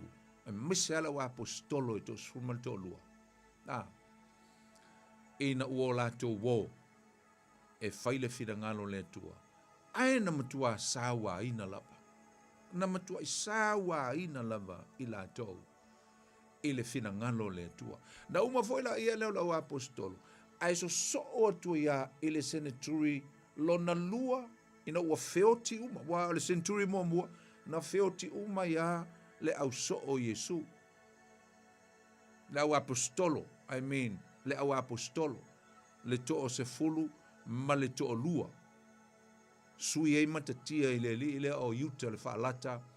Feoti uma, e o foi la le apostolo Paulo, feoti uma I tu tonu o le centuri mua. Ai feoti I oti e matua I matautia. Oti mali tile uma, ona ole fina ngalo o Yesu lo lātou te tai. O atu foi la ia le centuri lua ma le centuri tolu. So le ai whaate tele ai sa wanga I le ekalesia. Mela le ai I ekalesia e fitu I tu tonu o le tusia whaalinga. Ia te le fo le nā mta upu o le mta upu ese. Mta upu e winga I le history po le talaanga o le ekalesia Kirisiano mai lava I le aso le Pentekoso. E o mai lava le te mile nei. Ai fitu ekalesia nei ai. Fitu. Senaturi mua ia e represent ele ekalesia o Efeso lo ia le tusi e whaalinga. Taimi o le mua ia lofa o tangata i le atua. E iloa le taimi o le mua ia lofa. Taimi o le fia tangata i le atua. Feoti e lava i le tala le lei. O maolatu loto ato toa aisa. Tautia. Le mana o le nganga pa ia. Na mafuai o na. That's the reason why they were inspired and go and deliver the message from Jesus Christ. They died. They persecuted. They martyred. Sa malitile, oti malitile. Why? Because of the Great Commission to go. So the first century, represented by the church called Ephesians. Ikalesi Efeso. Ai o turola ile seneturi lona lua ma le seneturi lona tolu. Maile tasi o tasi ti a si o ile tolu tasi tolu ti a. Taimi matau tia le na. It represent by the church called Semurana. Taimi o le puapuanga masauanga matautia mai a Roma na matua sulu faile ekalesia. I lalo underground. They went underground and worshiped, hide from the Roman emperor. Why? Because they were looking for them to destroy all the churches and every worshippers of Jesus Christ. Ata umfai fasioti umatanganta. A inale sa wale upu le o Semurana, le winga o le upu Semurana. E walana mana e watule tau o le upu lea. Me tonua lea no o ile ekalesia ili taimi lea. O le ekalesia sawaina. A persecuted church. The history o le taimi lona lua lea. O le winga o le upu Semurana. O sawanga. Ai sau mai le upu o le mur, o le muro. Tu le foi le mea lofa, le si tupu le na o e asi Yesu. Le whanauina o Yesu, te pōna whanau o Yesu. Na latu le si makoi, ma latu lana mea lofa o le muro. O le aurolo i le mea manongi. O le mea manongi ngai tu tonu foi lea. E asu. E le asu. A o ina whaamuina e sawa i le asu. O le asu manongi. Na e sau waile winga o le ngoa lea o Semurana. O le ekalesia puapuangatia, sawaina. Taimi whaingatai o le history o le ekalesia. A o le ekalesia vo le Semurana. O se ekalesia sa latu, they went through some tough times through persecution by the Roman Empire. A le winga la le upu le o Semurana sau maile. Ele upunga o le mur, lono winga, o le toto masaa. O lono winga o se mea manongi, e whapelo na whawinga. O se mea manongi, ua whape na o na sa salatu, le manongi o le, mea manongi le o le mulo. Ma whape na o na langona e tangata umai o i aile sa sala o le asu le o le manongi o le mea lea. Le manta utia o le manongi o le muro. A o loo whate tau lea, i le oti male tile o le tangata missionare, e masaa lona toto i le ele.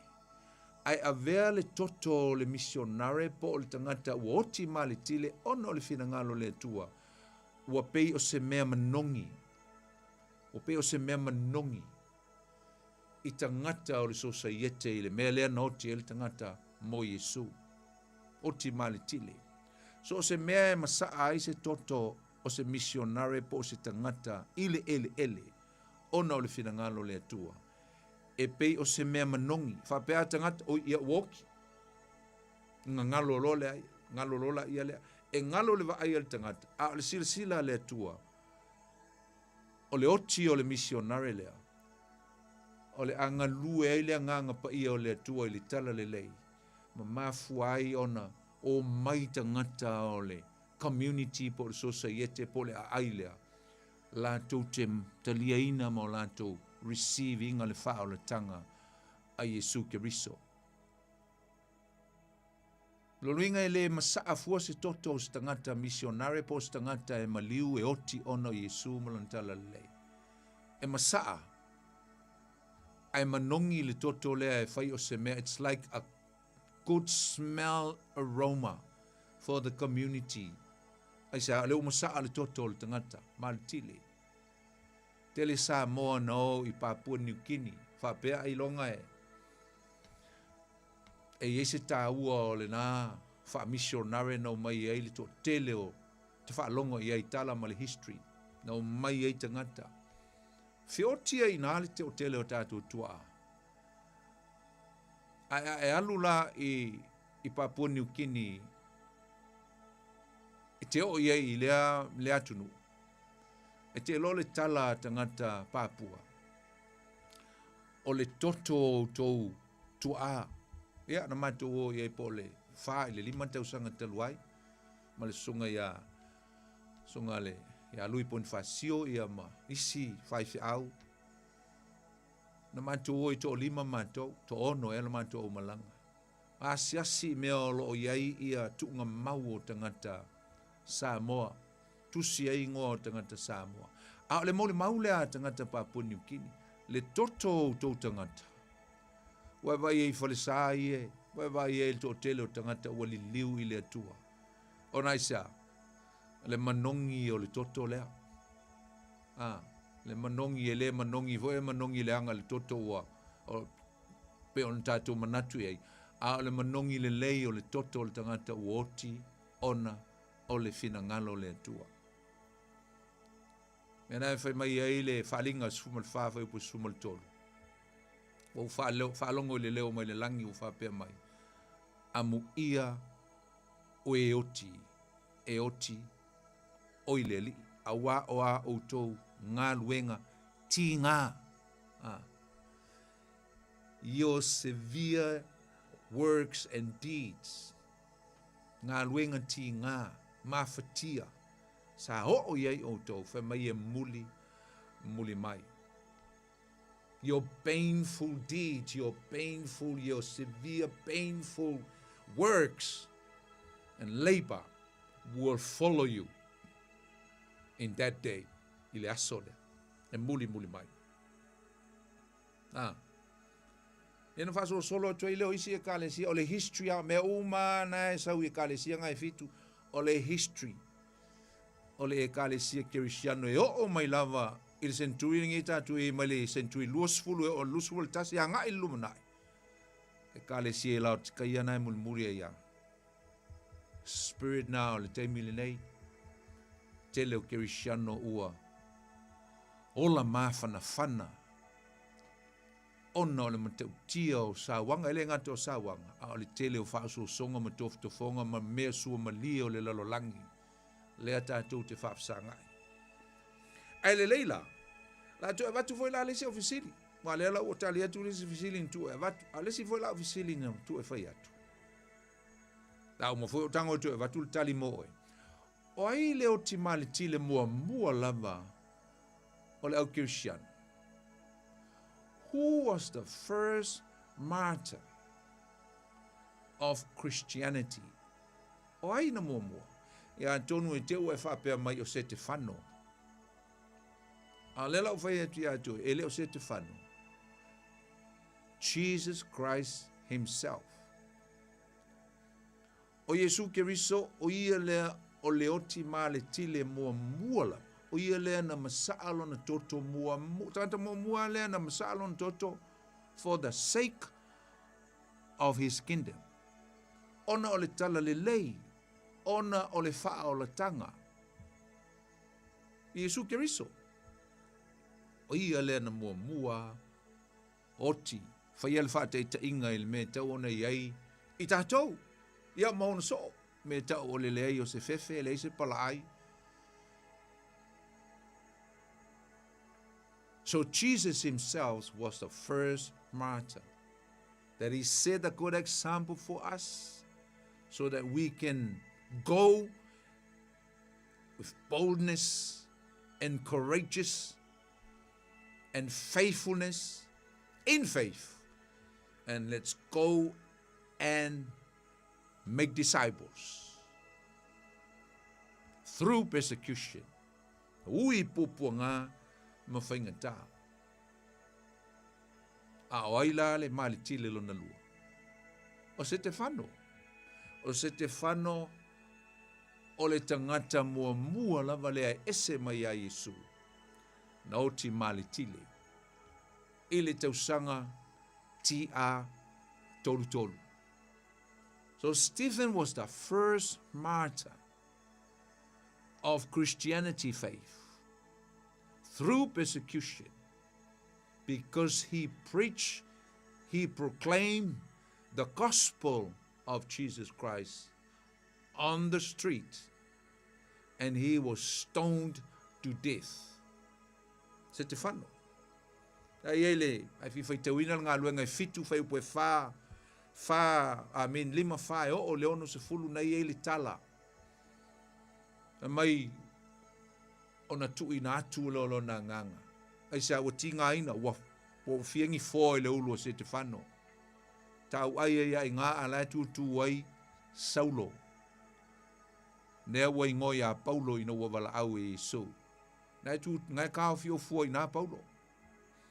Moli mau e Paulo le oti o le tangata mua ona o le finangalo le atua. Amen. Stefano. Sorry, se toi fa sa o tu tau sanga no ti Stefano o Yesu. Na oti pe na maliu malitile ile ti a tolu. Stefano. E fa pele fa ni fa maunga. O le tolu fa. Po le tolu lima. Ti a 34. AD 34 to 35, the year that Stephen was martyr. Na. Ona so mai lea, la tatou fa solo I so o Yesu. Ai lo na o apostolo. Na tatou fa solo la o apostolo Yesu. Ele ngata o mea na feoti ai. O tunu uma lau ele na feoti ai. O tausanga.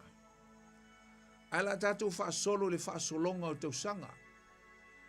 So we are going to go in sequence of years that the disciples or the apostles of Jesus Christ died of martyr, except John, the apostles. Feoti o male tile I tausanga yala tatu fa solo ile fa solong sa. Feoti o male tile se vanga na Ioane le apostolo. Ole ole apostolo la tatu tarva ayang ai le lona tolu le o so o Yesu po le apostolo Yesu noti. Pau fo ile ole so o Yesu. O saut tonu al tuspa ia lo noti. O tangata ingo ia Jacopo, James, the brother of John. Fa naulea a sepiteio. Tangata lo na tolu le o apostolo. Amen. Ole li le na so ia Stefano. Ia po o ia foi lea. Ole apostolo mua lea noti. Oti o ia le tausanga ti a fa. Po le fa lima. Lo ringo le apostolo mua le noti. Oti malitile. O Jacopo, James, the brother of John. Se tasi leo so o Yesu sa ngalue tu tonu Yerusalema. Ina wafio Yesu le langi. Sa ngalue o ia o se tangata sa ia amataina o na ia sa isa na fofuanga o isa ngalue tu tonu Yerusalema ile ekalesia. A o iaisa na fofuanga e fialu I Roma e tala iai. Ai peita iani. Te mi tonua le ialu lona fialu I Roma. Ele iani. Ai wavevela sa wanga a Roma I tu tonu o Yerusalema. Ili tausanga le ti a fa. Ma fa tonu ina I e fita. Ia Jacopo ina ia whaafiti i lona whaatuatuanga Kerisiano. Ai sa le i maa lue le whaatuatua o Iakopo.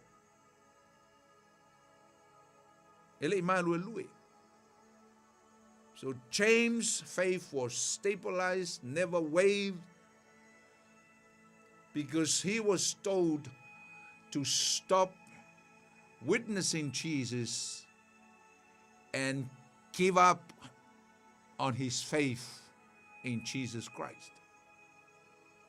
O le whaatonunga lea, ia Iakopo, mai a Herota, le tupu o Roma I tu tonu o Jerusalema ia vai teimi. Na leo stai lo la Iakopo, wa ia whaia pea le moli mau, matalai, le suafo Yesu. Na vavae ese inai pe na tipi lo na ulu, e le fita Roma, e ala I le whaatonunga, a le tupu leo Herota. Na e maua le tusi ngā luenga lo ntau po sifurma le lua whai ue lua, paua leo le so o Yesu, o lo ta ua mai le tusi pa ia, lo na oti. O le iu whapea, ua na whasioti fo ia Iakopo le uso Ioane I le pelu. O lo whatau le fita lea. Na ia vavaina e ala I le whaatonunga a Herota. O Herota la le whatatau mai vai. Ua na ia, ua na whasiotia foi. La whatatau ia Herota. A ele o Herota na tipia le ulu o James po Iakopo. O le fita na whaatonuina Herota ina ia whaaumatia lo na ola ono le leu stai. Amen. Na sa waina o le uso Ioane fa mai ua na fasioti fo ia Iakopo le uso Ioane I le pelu. Ele ituia la a o whaamaumaunga na tipi lo na ulu. Te vai ele ma te utia. Te utia o meana. Na te tupu I so o Yesu ono lo lātou whatuatua ma lo lātou stai. Ta lo len tātou whautalaina le tātou mtaupu. U stai le polo inga silsili. I was trying to make a topic for our subject tonight. And we came up with this subject. It goes like this.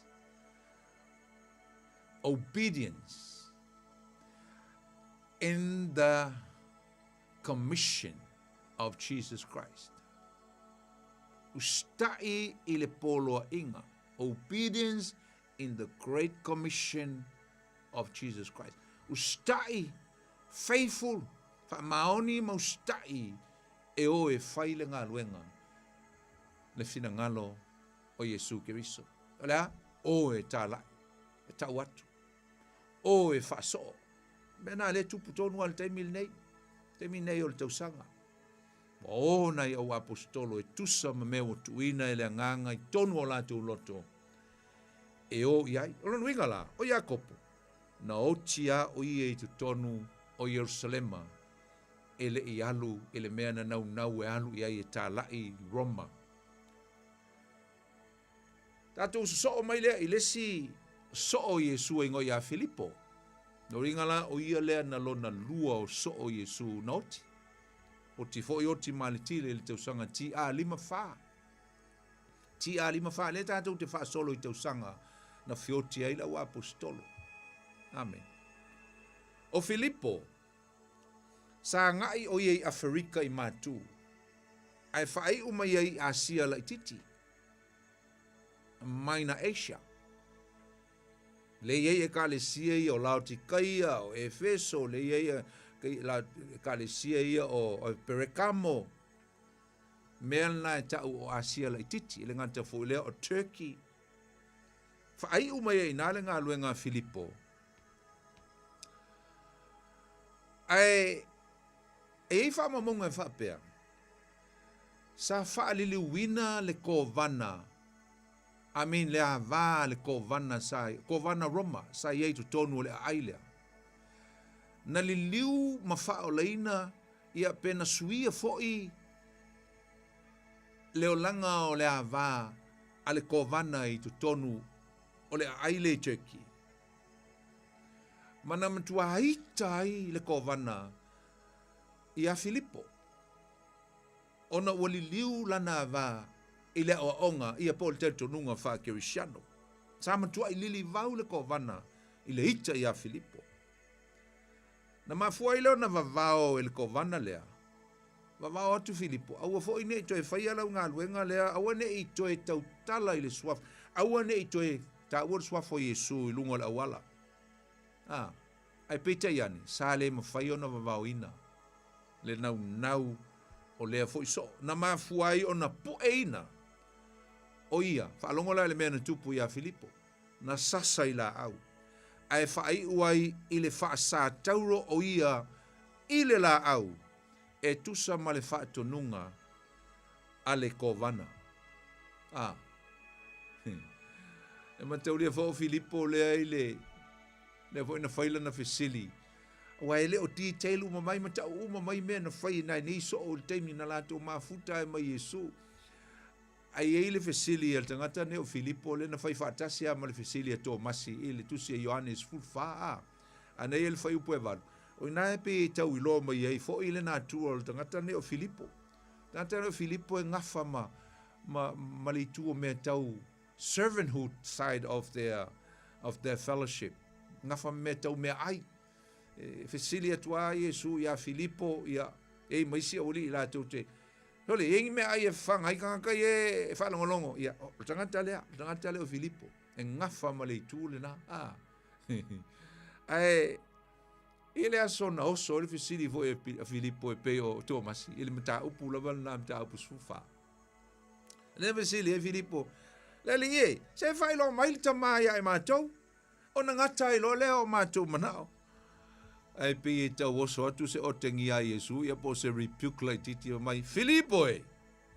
Se ua loa lava ona tatu iai whaatasi ma autou. Ai te lei loa e lava. So, this guy Philip asked a challenging question to Jesus. Jesus, how come you never revealed the Father to us? And Jesus said, oh, Philip, we've been together for such a long time, 3 years now, but until now, you do not even know me yet. Ai kele ilo lava po aya. Na e so o tua I upo Yesu fa mai.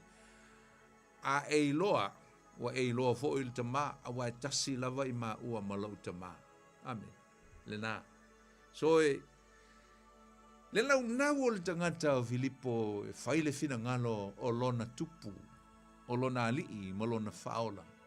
Ti ngana vavao mai el kovana lea wali liu lona whalitua I ana o onga e lea o onga e winga ia Yesu Kiriso. E le I fefe ai Filipo. Ai sea, because he went with the mandate. He had the commission, the very great commission with him. That he was faithful, so faithful to that commission. What commission? Go and take my gospel to all the corners of the world. Teach them, disciple them, and discipline them. Let them know what I taught you. Reveal to them what I did reveal to you. That's the chain of discipleship. Ole fili so aku lenga le me ta ole fa so ina. O mga fa maule si va ngol fili fa mauluinga wa mawes kanga ko mawes sia kanga is kanga mawes kanga is multiplication of the kingdom of God. It's all about the multiplication of the kingdom of God. O mea umalava e winga I le whaato o teleina o tangata e maua mai tu tonu. O le malo le tua e ala I le tala le lei lea tātou te o ma tātou. Amen. O ila le so o lona tolu o Yesu na pito i eilo na oti, e fua le tausanga na oti ai, e le ti a ono wha i le teimi o le ula lea o Embra Nero o ai. Ia masalo na ilo e lisi le tali wa le teimi o Nero, o le teimi lea na oti ma le tile ai Peteru. Simon Peter, alo whae a Peteru. O le ono wha. Amen. Ono wha na oti ai Peteru ina ua wha sa tauro ina e Nero i le la au, i lungo le sa tauro, por koluse. E itus tu singa se tasi o tamao le kale sia ingo ia Eusepiu. E whapea. O le tangata le nei o Peteru. Nei loa le o le a whasa tauro. Ave lolo na mana onga i fita Roma lea wa Roma lea e whasa tauro. Roma lea na oti ai. Roma lea e pu e ai Peteru o na sa iei fo le polo inga ina ia awane i toe whaia se ngā luenga e winga i le tala le lei pe toe tala ia Yesu ai le i tau fiu fia e Peteru se mea.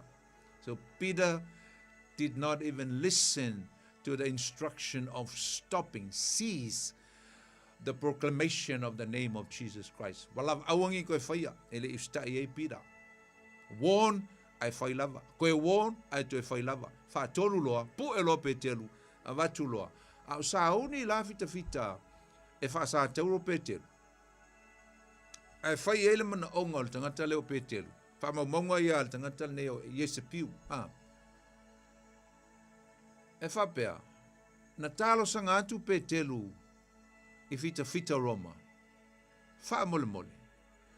Aua ne i o outou wha sa taroina wha sa sao au. Don't crucify me as normal. Straight up. Au lunga lo uru. But do it upside down or X, the X shape. Fa e kisi. Fa mai fa sipa ia pe fa u fo i lunga. Ia le fa sa torino. Why? This is what he said.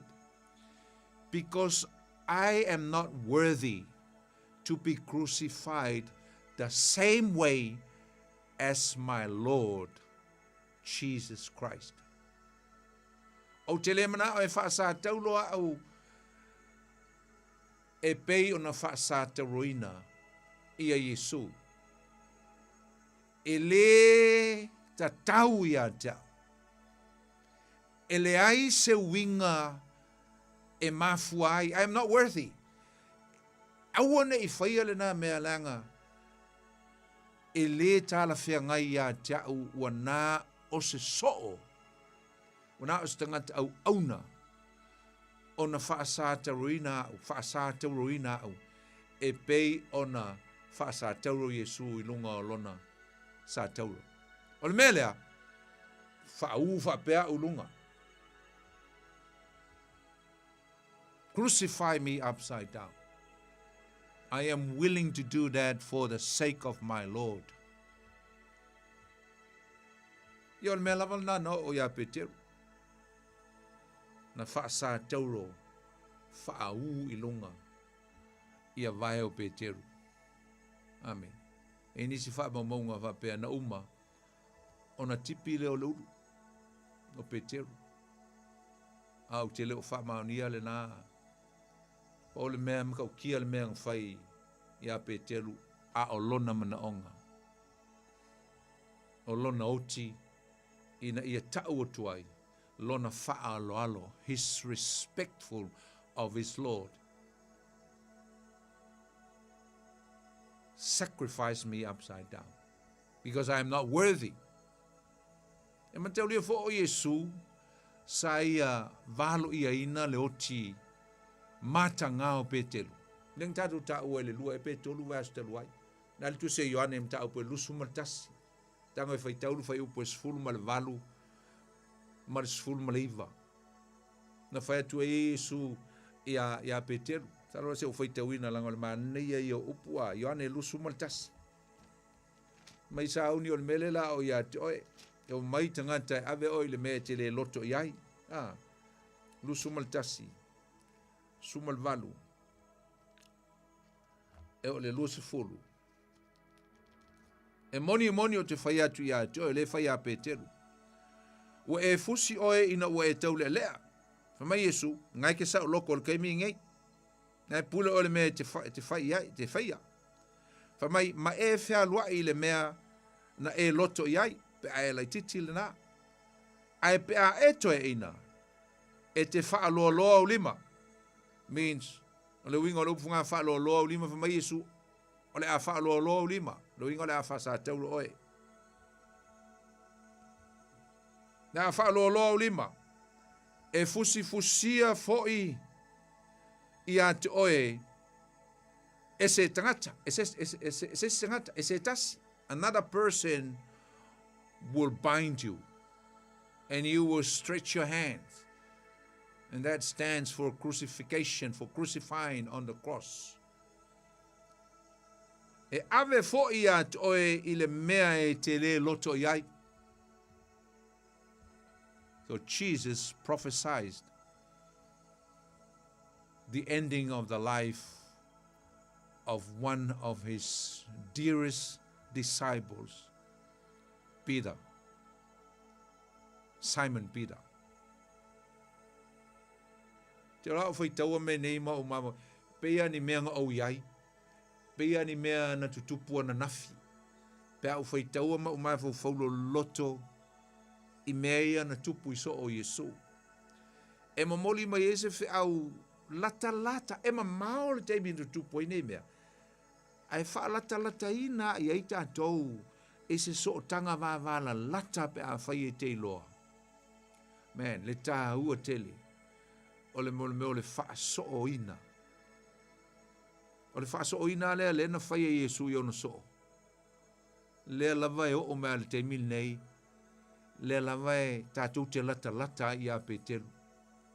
Tātou te lata i a Yesu. Lata i so o Yesu o isa. Na latu Ioane Viliamu i Samoa. E watu le whaaso so o ina leo le filifili lea. A watu i o tātou tua, leo o mai lava i temi nei o lea lava e tātou te pepese lava i le whaakerisia no ina. A o isi, pasi atu e tama whanau o Samoa o whai ma au na ma whai fi au pasi atu le ngā luenga e o ma o ai. A watu i tangata lolotu wa mātu tuai supposed to be matured, or the Christians in the church that are there for so long. And their responsibility is to spread out and keep moving forward and take the gospel. Keep connecting that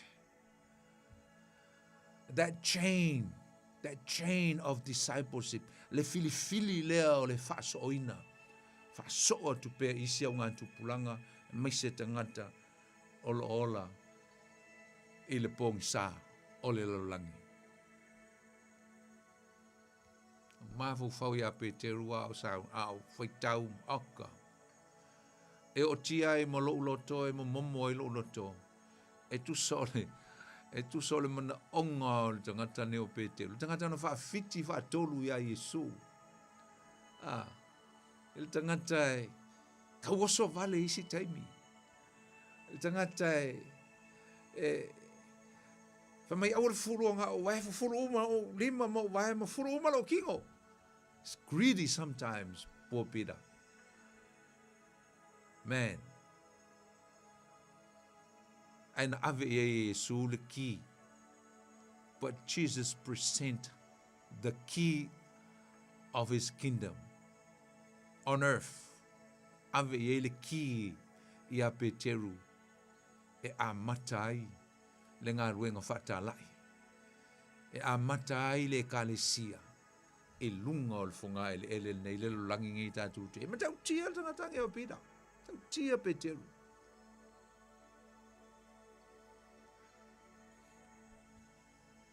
No ole le ti a ono valu. Ai maliu le tātou tax collector. O Mateo, le sion ngai ngoa o Levi, Matthew, Levi. That's his other name. Ono valu na oti ai. Ai oti tonu fo ia. I vai teimi whainga tāla waru suia inga mai ngā le teimi o le tangata neo. Ni makauria foi Nero. Lena whasi o tia Paulo ia mapeteru. Teimi tonu a lea na oti ai Mateo. O le whasuia inga, it's a transition of emperors. O le suinga mai o le tangata lea, no oti le tangata lea o Nero, oti le titi a le tangata neo Nero, oti e talavou, 30 something. He came into the throne very young, very, very young. El tangata neo Nero, one of the, probably the youngest emperor of Rome. But the cruelest, o le tangata sili lea na leanga, na papere kana mionga maleanga ia na men fai sa wa to sili ona leanga le tangata Nero al suia inga la na woti Nero ai tau fao ai lo isi au li e to fa e to tonu o le tau sanga ia le no fo le emperor o le sia li inga le lua masinga nga tangata ngo ia Otto o Galba ia o le tangata ingo ia Vitelio ia ai muli anelo was stabilized lo ingo wa tula i mal tangata ingo ia Vespania o Vespania la o ia la le ua wana to tau establishing am to tau o mai Roma se tulanga fo ile i wa uma tu Nero e to tau ati nae ia mantoe fai fa lele no fali ile na tau fao la ulia fasioti les fasioti les to tolu epe to fa la ulinga o le fesuia inga la ai o mai lola ile taimi tonu o Vespania le o Vespania ai oti i malitile loa i al tatu tamo Mateo ile valea o se tanganta sa mua i malanga nga ile tu i saute I mean, it's a sai sauti.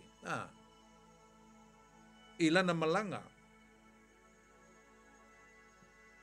Ona yelo se taimi na umi na no foil tangata leo Mateo. E to tonu o Persia. Persia. Ia Mateo lia foi la Persia ia o le modern name of Persia now is Iran, po Iran.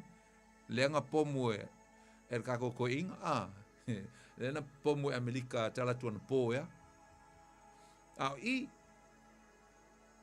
nanga lue ai Mateo ila na alu le na alu ai venga le aua alonali alui foi Ethiopia o ia la Mateo me ka Ethiopia te vai ngo Afrika asa sa wanga Roma pule Roma uma ia vai mea anga ia tu ile tu i Asia la titi sa wa Roma wo of te fitama fa longo tu ma losi la lo tala inga ole fa Cristiano a wo fo ima ma vai nga au ta fiofi le alu le tala le lei ole au Cristiano an sa fa ma wina fa pea o Mateo sa tu ina ese fita ile pelu a o launga i se ai tu tonu o Ethiopia. Maoti ai. E nisi manatu whapea o Afrika i lunga i le pitoa i lunga i matu. Na oti ai Mateo. Ia ai e pia langolangoina lava ma to telele langolangoina e le au skola o Ethiopia. O ina na tutui e le fita ia Mateo ona o lona fia e talai malaunga mamoli mau le fe au a lona li na tu inatu ia teia o ne ngalo o le tatu te tala no i le matau tia ina wa uma le Pentecosto A fio Yesu le langi uma le Pentekoso. A o le ala le mea o so ai. A le tātou te tala noa ai. O le ua ustai so o Yesu. Ua o. Ia o to wo. Go into the world and make disciples. Ia o to wo e fai no uma. O vaila le o. A Felika. O Aikopito. O Inkia. O Lucia. Le kako ke le i o aku isi mea ngō i e isi. Ai mantau tia. Ai uilea. Ale ati tala atu le tātou leina. Ia. Na ia e wala au mai ai. Talo foi ale uma nei wa le ua. Ki titi a. Ia wha uma leile le vai aso lea. O le tātou wawa i atu. I le mantau tia. Ia o mea na tutupu i so o Yesu. Elena o so o foi lai tusfulu lua Yesu. Tātou te tala noa foi i tangata e pei o Paulo. O Panapa, o uso e to lua o Yesu, o Yuta ma Simeona, Feoti ma le tile. E tātou te mai anga i le tūlanga foi lea. E li whapea na o so o, na o la apostolo e sfuma le lua o Yesu. Na o e whaile whina ngalo le tua. De ai, na o fo i le to tele o i lātou o e na oti ma le tile mai fo e lungo le ala o na o le fina ngalo Yesu Kiriso pena fo i matatia tātou te o fo i a matatia po le vai asfau lea na sui a yuta ia le ngata fo lea e tātou te le whaangalo ina fo yuta pen wha awhea na oti yuta ia ma le tausanga fo i na oti e yuta na ai te tala atu le tātou leina tolu fitu ta selima i tolu ia e te wala au mai ai au iai nai minute i e tutoe o le tātou proclame ia e te wala au mai ai mai so finangalo ia mai fo i sau fisili e le tātou mta upu e le nei fiafi o le sila so o Yesu la fa au pela le tātou tal no fa del tali atu tātou wala au o le si so o Yesu na so o ailo na oti ile ti a fitu se fulu. Salo pe to tolu pe to fa tangata so o Yesu. Salo to tolu. Na fioti i to tonu o le tausanga leo le ti a fitu se fulu. Na. E mataulia fola taimi leanga ia. Leanga ia o Roma. Ti a fitu se fulu. Ti a fitu se fulu foi lea na susunu ai e se tai au ia pena awina fo el tangata leo Vespania ia se tasio tai au e ngoi a tito ina ia whaatau nuina le susun wina i lalo o le ai o Yerusalema ma muai mata lepe lalo le malu na mafuai o na salalau tasi i utaia i le lalo langi se ia o mai le ti a tasi iwa whavalu na a matai o na toe fo i talu mai le ti a fitu fulu. Lea na whaasala lauina ai le nuu o iutaia. Ona o lo lātou leo stai mo lo lātou te tee o leo o mai o lo lātou Mesia o Yesu Kiriso. Amen. Ia, lena. A lea la tātou tala noa i le siso o Yesu na oti ai tu tonu o le tausanga lea ti a fitu fulu. O le tangata ingo ia anetelea o Andrew. Sa a mata fo ilana tala inga i le tu i matu. Do inga, ia, umolonta penale, malanga antelea, a nga ilo i le tu i matu, o fea la matu mai Israelu. O le anga ile i Lucia ma le nai tu langi a toa. Pa talofa atu i le tatu wala au le usau, talofa.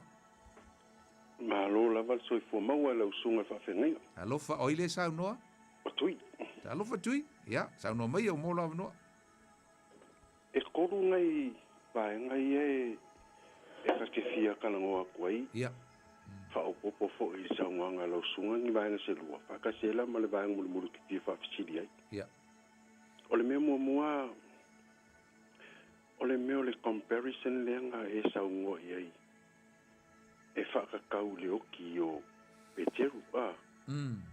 Lea sa mana o I Peteru. Awange I whakusa le maliu o le li whaola. Ia. Ia, ma se oki ai ngai ia. Ia. Ave elo na manao. O le manao e whaulunga o ngā vai se kulou le whaafonga anga le atunu. Ia ai udaro le uru awange I kukusa ma le maliu o atua li whaola. E se fo I le mawalunga o le whaea e a Peteru la kou le. Tautia. Ioi. Pe o le anganga na e. Ia. E kau ke ngofu ka kou ia mkampea ka kou anga I o li whaola. E se fo I pe a wha pe mawalunga so ka kou whaea ia. Ia. Ia wa o isi kaimi pe iwa. Wa le whaea ia ai pe waka kou mga o e kou kanga kairunga. Maaliela. Ia ai pe o le vanga momuanga le ka ke fika ngoi ga isa. E mana ia pe a kukusa o tātou langona. Ia male langona fo I o le aso. Ia. Muri aku la le si tangata langa lenga ma ue lau saunoanga. E lenga o so o Yesu kau ke fia pe vakue fo I se whawhisiri ma se kalango ma se sosoanga. Ia so se si dawa. Ia. Tu tonu al tuspa ia. Yes. O le mea mua a longa lua lau sunga whawhenga inga. O le maa ngai ia o le mea leanga e saungo I te musola. O le saunoanga Yesu. Aua ko ke kuua Yerusalema e whakaringesi a pio mai le ngang pa ia. E mana o mia le ngang pa ia ko ke o ma o po e whaile ngā luenga leli. O ngai, o ke whaonga ina fo ile upuna o le whakusa-kusa. O ngai, a ku mai le ngai bai tau mal soifuanga le neu o kako iei ngai. E ku loa la o whai ngā luenga le atua. Ia wa confused ka ngaka. O ngā le mele ua tupu. E pe I ua ka akia le nganga pa ia o le atua. Ai whaongare ko mai. E le, o ke le whaalea o ngā inga mei o Bible study ma onkus pa ia ma me whapena. Ai pe I fo I lea ua manatu tangata ma ua mga o fo I le whaongare whaaya ea rangaka. E poko ia ma ua mawalunga le kulanga o whailonga. Ia ma peilola lea ua whaonga ele tangata le mena. Ai whaakua kua nga ini mea ngā polo wa ia Yesu yonga so. O le mana, O le mana o le nganga pa ia. Ele I whaamawalunga se so o Yesu le mena. A wafu ila lea o le nga whea I so o Yesu ma Yesu. E ui lava la nga sila fia e so o Yesu o le nga whea I ma Yesu. Ai nga polo wa ia Yesu o nga e iai ale mea nga mga o Yesu. Ia malama lama so. E iai ale mea kakaungkau ko lua mala koe wha o nga ai. A o nga ia o mga o oinga. E kau ko lua male mena. O le anganga pa ia o le li. E pe so soangi ia I lato. Ia pe o le anganga na. O ke kau fo ilea va ai le kele fo yo o nga ia we ele fa pe e au fia umai ia po kalame ma o nga pa le tuspa ia lau sunga pasta ai pe fo le langa o le e sa ua la vai lunga le e makulanga fa pena ele kele e se kala le mena ai pe ma furi fo le fa mole fa nga le mana o le nga pa ia o le tua e lua ngia ma le poto wai ai. Ioi. Ma le longa tolu la fa mole lava pasta. Poni fasi, poni. O le a se talitonunga wa o le sila lea tangata. Sa nofo fo ia ma kompea lona tangata ia Yesu. O le tangata le o Ioane el Bapkiso. Awa, o le ala ua fio mai ngei le li faola. Ma ua sau. Wa mana o Bapkiso ia Ioane. Ai, fa mai Ioane. Ele au ngā au. Ele e o ale ngongo o se vai Yesu ele au ngā ia. Ua makua ai kua maua lalo mai ngai loi se vai o Yesu po a ao o Yesu. le me wa no fo yo ane ma tu ia ia ele kompe inga ia Yesu ai fa mai sa no anga Yesu e ao ai nga fa tau nu me tonu uma o a me kong pa kisonga o le fesili lau sunga pasta o le ase fina ngalo lau sunga pa kisonga o se me ka kau nga fai o mai le aso nge alanga o le sa wo I le polo inga silsile Yesu ia o tau papatiso atu I tangata umai o mai tonu o le malo ia swafo le tama le alo le nganga pai o le metang fai se vaenga o le fa o le tanga ele fa pe fa o le ina I se sile a foi le papatisonga ia ai o se tulanga foi le o le winga o le papatisonga it's a union lono winga o lea ua e fola ina declare I le public matangata uma I lo fa tua o oe o le tangata o lea ua e awai to tonu o le ainga o le tua the body of Christ I te le e fai e feo lolo asi te mi mana mia fo e o ele mta au pu le papatisonga le vai mai ta o te pe o le nganga na o le fa fasili le ngai pe yang o fai aku ele nga kele sa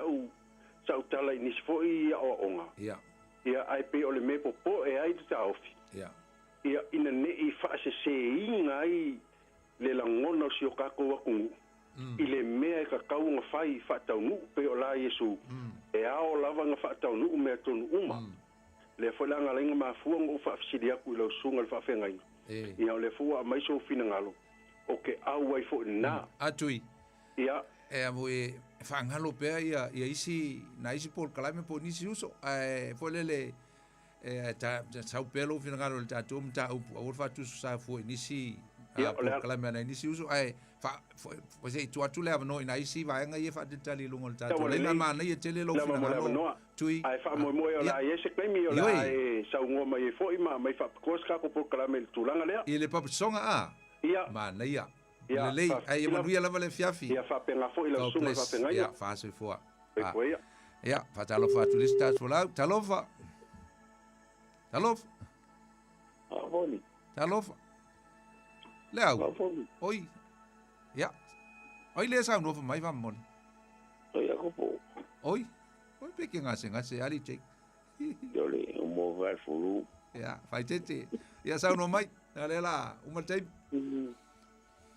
Maru so foro so la fenga ia video quale nangola okule taila kamele ia mai no faso ne fiati ia ngai faso belu sungai ia pe ile le moso ia le sembe fengo fi kire vi fo ia yo mai so e dua awala le ala ukele mara babia nai ole mai lo ko so mai ile ka ko finge ile kusire o aposkolo ia fa mare kusire a ngaluenga pe yo ngale e ka aka ko mai ile ola inga sinsin ia ngaluenga le aposkolo ia lako ia ka fai ka fo ia le e ko se ngalu ia ke le o menga o feo ia da ko skolo na ia e pe ia le ka wara nga ia o le we sam kala mai o ko ai kasi mai i dinge tia ia be me sinia ka me sinia ia o fai ka lo kus pa ia sa ola va pe ga ke e ka a de ka wa fai ka lo kus pa ia e de mo lo va fai poni tai la va lang mai ai fa leila ai marulu nga auto ia e marulu le lo fale ko ia de fai na de na after la va mai fo le fiaf alo foi e o so male ai kuma ngo falo after la va ia e ku ia fa pena foi lo fa foi si to ainga e a to fela le vai aso check ia familia le tua ia fa se fo Ya. Lewa to mo tu le sta tu la ule na yai ai ma to tom fai mai nai to tasi ase wala au ia pa after minute tolu yai antele ale ta tu te tel noi antele a ia o le uso le o peteru a nai fo la uli ia na mo lunga mata fanga ia ma tia e lo la va amala penga ai muli lo ia Yesu a o le ti a fitse fulu o le leva pe fa mo o le tangi antele ia lona na e aluanga i matu o Yerusalema alu pito lunga e mata lo la pito lunga o le ia Lucia ia malitele usi e tunu ungae la talate ia Lucia solo e ia ngai il tamusanga ia sau o ta bala ulia ia ta bala mulmuli ta lo fala ki lalo la o ia le wo ki lalo halo oli ya que si me lo cargo ya sa no me lo la umal taimi ya ya para bela bela ya kula umul kai ya foya mai kelele tawanga mai ni ikara ya Yesu na yo ka ko mai umai lo ese ko mawalo ikayel para sa mong ipakikap ko ya o me hora la pisa mai o ya kuna na o ai ila ko for para la ese forgiveness must repent ya claro pagale po am fa Yesu lalan ole repent mane forgiveness ala mayelo o mai ole istria ale tua ale lugar pa ia va foi aka ma fa ku ni so go isi ka ko wa ku mo i ska ko damo o ko ka kele fai lo e ko el palmini maka ki le fi ka vile fai ala ko mo file mo la kingdom of God in heaven ol malo le langi kon o le ami ko file mo oli nga pa ito ina Holy Ghost ya ka ko pa sa mo me o ku ya o ku nga pa la langi palong ko le o le ko o ye malo o ye sili alu le a ko ma ai le me se manga ko mo ya Yesu le ku ko file ku kasi ale aku nga mali ule sa kaulo le ka ko wai le si aku ya ku mara ko bai fu ila ku le ra ko pila yu kele le farti mo mari poco farti mo ai fa me vol kuspai le sa ule fa yu kula o le ko man ku le ku ale o pere o man ku kustira sa wai o le tua e ku sa ye le aso kasi ka janga ya te ko ma ko ku ri ngale ko le sa fa le ngang pa ia ele que vai na loa eu lo nga lo fale a me o le lo fale tu nga mai fa pinge tu ya kamo bunga fule le fa lo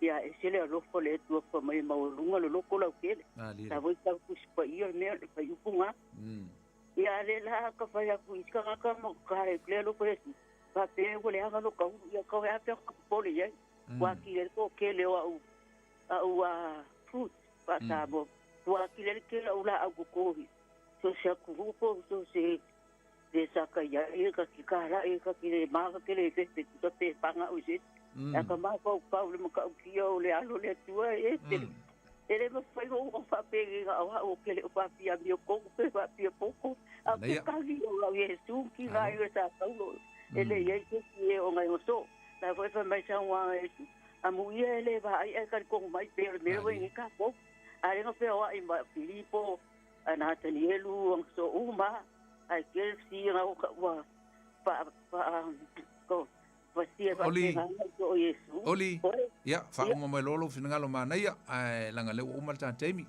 ai to foi le va yasu ma ko tina ko ko sana kai lava ya ese me ya era un mac me que guay ai se ko ya chesi ya le va yaso ya de lo ko le tua ya lo fatele atia tina ya ai so foi mo le temi fa so foi ya ai se foi pa ya la mana ia le mele sa ta o le sunga ya tui le ngang pa ia sa lo le ta tio i le va yaso le la sa nei le ale wa mai tui le ta o tele o le mele no foi ta wina tu nei awa o te iai fo i ma o tau ia te o tau iaso uma te o le ngā le nganga pa ia taro le tātou te whātā waina le vai aso lea le ia le tūlanga le nā o le puipuinga le tua iso se mea na ia i la tau ma le te inga le tua. Ai whaafte tele ne whiawhi le malu le tunuu me se la foi la tau e na maua mai avano le tātou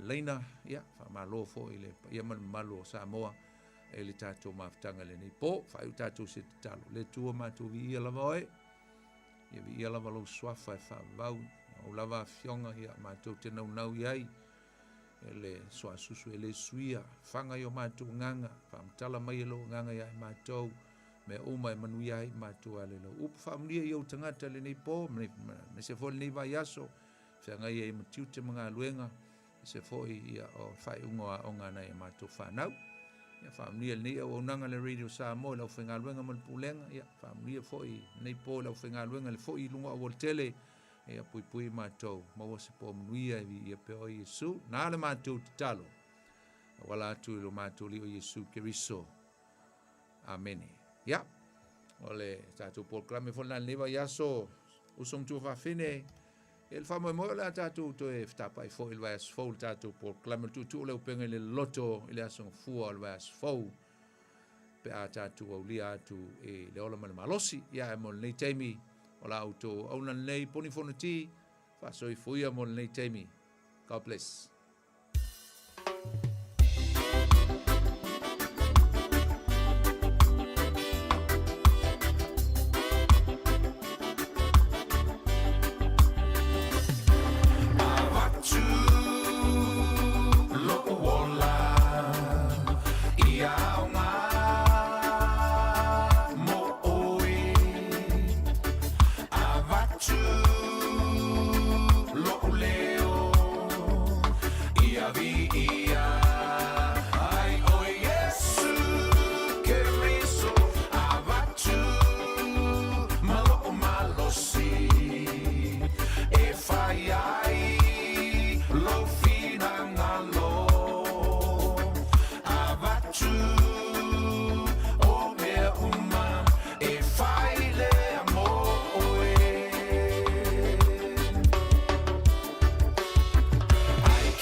ia ia ai o Yesu ke riso abatu malo o malosi e fai ai lo fina nalo abatu o mea uma e fai le mo oe.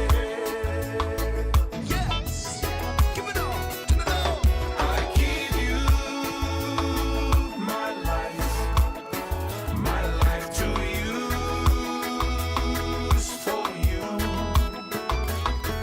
I give you my voice to praise you. You my Lord Jesus. I give you my strength to do your will, oh my Lord. I give you everything committed to you.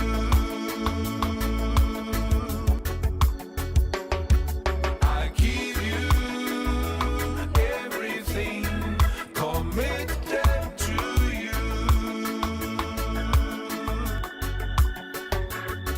Abatu o mea uma e fai le mo oe. Ole si fonga bata mo fio le sunga i le whawhia ngainga a pasta poni whanoti ma le tātou pesele nā. Ia, tawalunga toi fo i malana tau tua i le neivanga la fiafi. Ia, ma le tātou porkalame o le tutu le upenga i le loloto. Ia, ole porkalame masani o ne e whafonga i eia fiafi o sunga fua vai aso te tasimaila vali tāle valu. I le afoleiva, ia, ma se teimi te lele na. Whapena ona e whaafonga ma e whaalongolongo ai. Ia mata ofi se mea tā ua ma se mea o ngā e whesua soani lau tā penanga. Ia ma o teiloa. Ta sile porkalame i tele ina maua i ia sosia. Ia o manatu ma mawhauwhaunga whaalea nganga. Ia ma fo i lea te lea elona sao mo oe. Ioi. O le te whaafonga mai e rungo le tātou porkalame i a fiafio songa fuo vai aso te itasi. O te lela se soani ia ma wha o ai oe. E le tātou porkalame nei a walawa i a lau tā pena penanga. I te tono le ngaluenga le tuolo e ngalue. So o se ngaluenga, so o se kale sia. Io e le patino i se kale ki si tasia. Ai mo oe le nai e o tō fingo le lotu. Ta ua tele le tātou porkalame le nei so swani mo au tā penanga. Ea, po e fo le nai te awa oina le fionga pa ia le atua. Ta ua tele nei porkalame. A wha pewa misi a te oe le nei po. Ma whaione e to e viwina le tātou porkalame le nā. Ia, onga e alusa o ale i le mele ne te fia maua. Wha pea fo i oe le ne te folo le tātou porkalame. E le se mea la misi a te oe le tele. Ia, o le sosia. Ia ma le te leo le tāua o le nā o onga. Ia mo tātou. Ia pe ona ia le nei vaenga o le a fiafi. Ia o le tūlanga lena. A fa pe o iei se mau o misi mai a te oe. O whaine tanga te viu tātou porkalame lena. Fa pe o iei se vaenga po se panto porkalame. Wai le mana tua. Angai ki ngau e ki fia maua. Ma whainga koe mau e lungo le tātou YouTube. Ia mau e lungo le tātou Facebook page. I le tātou porkalame le tāo le valu i a fiafio so ngā fua te tasi. Ia, whaftaila mo oele nasa e whaatasi mai ma le tātou porkalame pe o ne iele ni a fiafi seisio na whapoponga. Tātou porkalame le na i le tāo le valu le aso ngā fua o le vai aso a sau. Ia, a whapea fo i eisi si vaenga e te fia mo mia. Teimi e te tala i le tātou leina ia, o le a whapea nauna maua i fo i lo ua vanoa. E te tufa mai ei ma e whaaso mai ai awane i ngalo maua fo i le awa no e whaisa u fesili. I le telo fesili na te nofo ma oi i mea te fia malamala mai. Te le awa no e whaiona so ni atulana au auna ia matali atu i lau fesili i so se vaenga e te fia maua i se so swani. Ia, anga leile atua le tui taliu atu ala au auna i maua tamalawa pui malavea i lunga. O awala, ia maua fo i se malo longa o le nei a fiafia wafe au ngaruenga o le aso a tae. O se 5 minute o na tā leo se folu. Ia, Amelia Mikaele, ia whaalala neo fonga le tātou musika le nei a fiafia.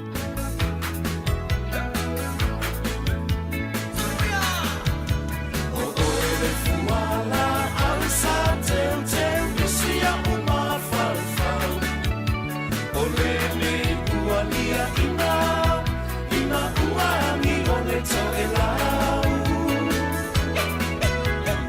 E ai se fai lo taua paua paula mane tua au. Wa mano le moa whanua, sola i tai le moa wholau.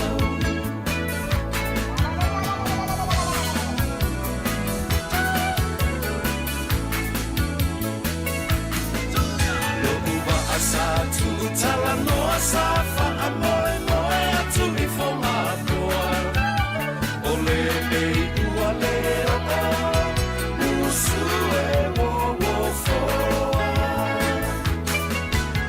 Me moli mai a poli mala ua emo mai fa anoa noa. Ola uma atai mane, ua avea fo I se fai oloa.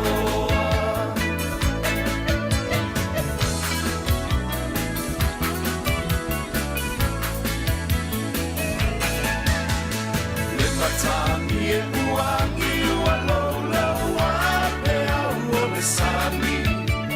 Ua pa ule fetu le la satu I le mai lua mai o matangi. A o ai fo I le la ua tu I le mai le sami ma e lai. O la u pele la uma amora, fo la ua tu I le taita fola. Sia uluku e sili de la lelei. E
Nei whaafifianga na o le nei a fiafi ia ma le tātou porkalame pe o ni ele tautua a le Radio Samoa se furulima iwa tolu a mo ia ma manatu foi o le tawalunga ile na o le tātou a fiafi ia ma le tātou pō pe o nei ai ia le tātou maftanga mo le toi alo whaanga ma whamanianga mo le tātou tinu lava ia a meise lātou uma lava pe o na maua mai le tātou tautua manuia ia malolonga le nei pō manuia foi wha amanga luenga o le nei vai yaso tātou wheluai ile asolulu ile alofa malanga le leo le atua sausi funua seu fa soifuia